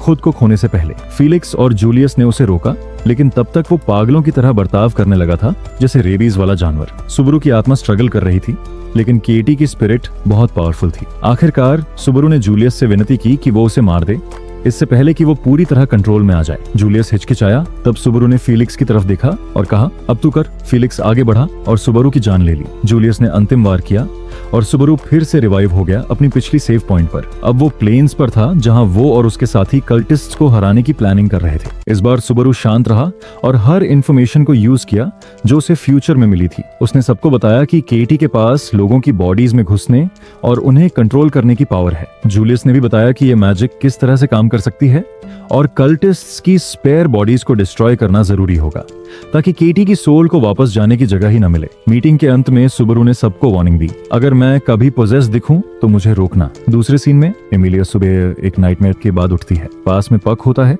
जो उसे समझाता है कि उसे लोगों को खुश करने के बजाय वो करना चाहिए जो उसका दिल चाहता है। एमिलिया गहरी सांस लेती है, कपड़े बदलती है और नीचे रैम और नए मेहमानों से मिलने जाती है। विलहेल्म खुद को इंट्रोड्यूस करता है और बताता है कि वे विलेज को विच कल्टिस्ट से बचाने आए हैं। वह एमिलिया से कहता है, गांव खाली करवा लो, इससे पहले कि सब कुछ खत्म हो जाए। एमिलिया हैरान रह जाती है। उसने कभी सोचा भी नहीं था कि उसका गांव ऐसी भयानक तबाही का सामना करेगा। विलहेल्म और राम आखिरकार एमिलिया को कन्विंस कर लेते हैं कि विलेज के लोगों को इवैक्यूएट करना जरूरी है। एमिलिया थोड़ी देर के लिए रुकती है और बोलती है कि पूरे सिचुएशन में कुछ फिशी लग रहा है, लेकिन तभी एक डिस्गाइज में आया सुबारू भागता हुआ आता है और अर्जेंट टोन में उसे एनिमीज के अटैक के बारे में बताता है। एमिलिया सब कुछ भूलकर सीरियसनेस में आ जाती है और पूछती है, क्या विलेजर्स रेडी हैं? विलहेल्म और सुबारू अश्योर करते हैं कि उनसे पहले ही बात हो चुकी है। पक काम वॉइस में बोलता है कि मैंशन को बेएट्रिस को हैंडओवर कर देना सेफ रहेगा, क्योंकि वह वहां कॉन्ट्रैक्ट से बाउंड है। इसके बाद एमिलिया विलेज की तरफ जाती है और बच्चों को चीयरफुल मूड में खेलते हुए देखती है। बच्चे एक्साइटेड होकर उसे घेर लेते हैं, उसकी ब्यूटी और जेंटल वाइब से अट्रैक्ट होकर उससे बात करने लगते हैं। पहले तो एमिलिया थोड़ा हेजिटेशन दिखाती है, लेकिन सुबारू उसे कहता है, एम्ब्रेस योर इनर एल्फ और इन किड्स के साथ एंजॉय करो। फिर सुबारू घुटनों के बल बच्चों के सामने बैठता है और उनसे कहता है, एमिलिया के बारे में कुछ स्वीट बोलो। बच्चे ऑनेस्ट और क्यूट बातें शेयर करते हैं, जिससे एमिलिया इमोशनल हो जाती है और उनके साथ हार्टफुली इंटरेक्ट करने लगती है। इसके बाद सुबारू जंगल में जाता है और अपने प्रीवियस लूप से गैदर्ड इन्फो की मदद से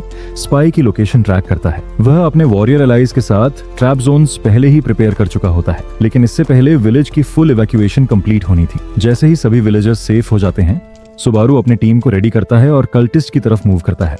वहां की अपनी क्रीपी स्माइल के साथ फिर से अपीयर होता है। सुबारू उसे डिलिबरेटली प्रोवोक करता है और डिस्ट्रैक्ट करने के लिए कुछ इमोशनल डायलॉग्स बोलता है कि कंफ्यूज हो जाता है और सुबारू को विच का वेसल कहता है। तभी सुबारू सडनली अपना एटीट्यूड बदलता है और एक शाइनी मिरर निकालता है जो कि आंखों में फ्लैश करता है। दूसरी तरफ फेलिक्स दिखता है जो उसे मेंटल शॉक देता है। सुबारू इंस्टेंटली अपने ट्रू सेल्फ में आ जाता है और अपनी लैंड ड्रैगन पर जंप करके भागता है। अब कल्टिस्ट्स उनके ट्रैप्स की ओर लीड होते हैं और वहां डिस्ट्रक्शन शुरू हो जाती है। सुबारू और उसके टीममेट्स निमी और हेंटो जंगल में डीप एम्बुश जोन की तरफ बढ़ते हैं। सुबारू फाइनली की का फेस ऑफ करता है, और जूलियस भी वहां ज्वाइन करता है। पहली बार सुबारू उसे ट्रस्ट करता है और कहता है लेट्स फिनिश दिस टुगेदर। की फ्यूरियस होकर अनसीन हैंड्स का यूज करता है, लेकिन जूलियस अपनी डिवाइन सोर्ड से आल क्रिस्टा स्पेल एक्टिवेट करता है और की पावर्स को स्लाइस कर देता है। सुबारू भी अपने मूव से उसे वीकन करता है, लेकिन लास्ट मोमेंट में की अपनी सोल सुबारू के बॉडी में ट्रांसफर करने की कोशिश करता है। सुबारू इमीडिएटली वो डार्क प्रेजेंस फील करता है और जूलियस को बोलता है एंड द स्पेल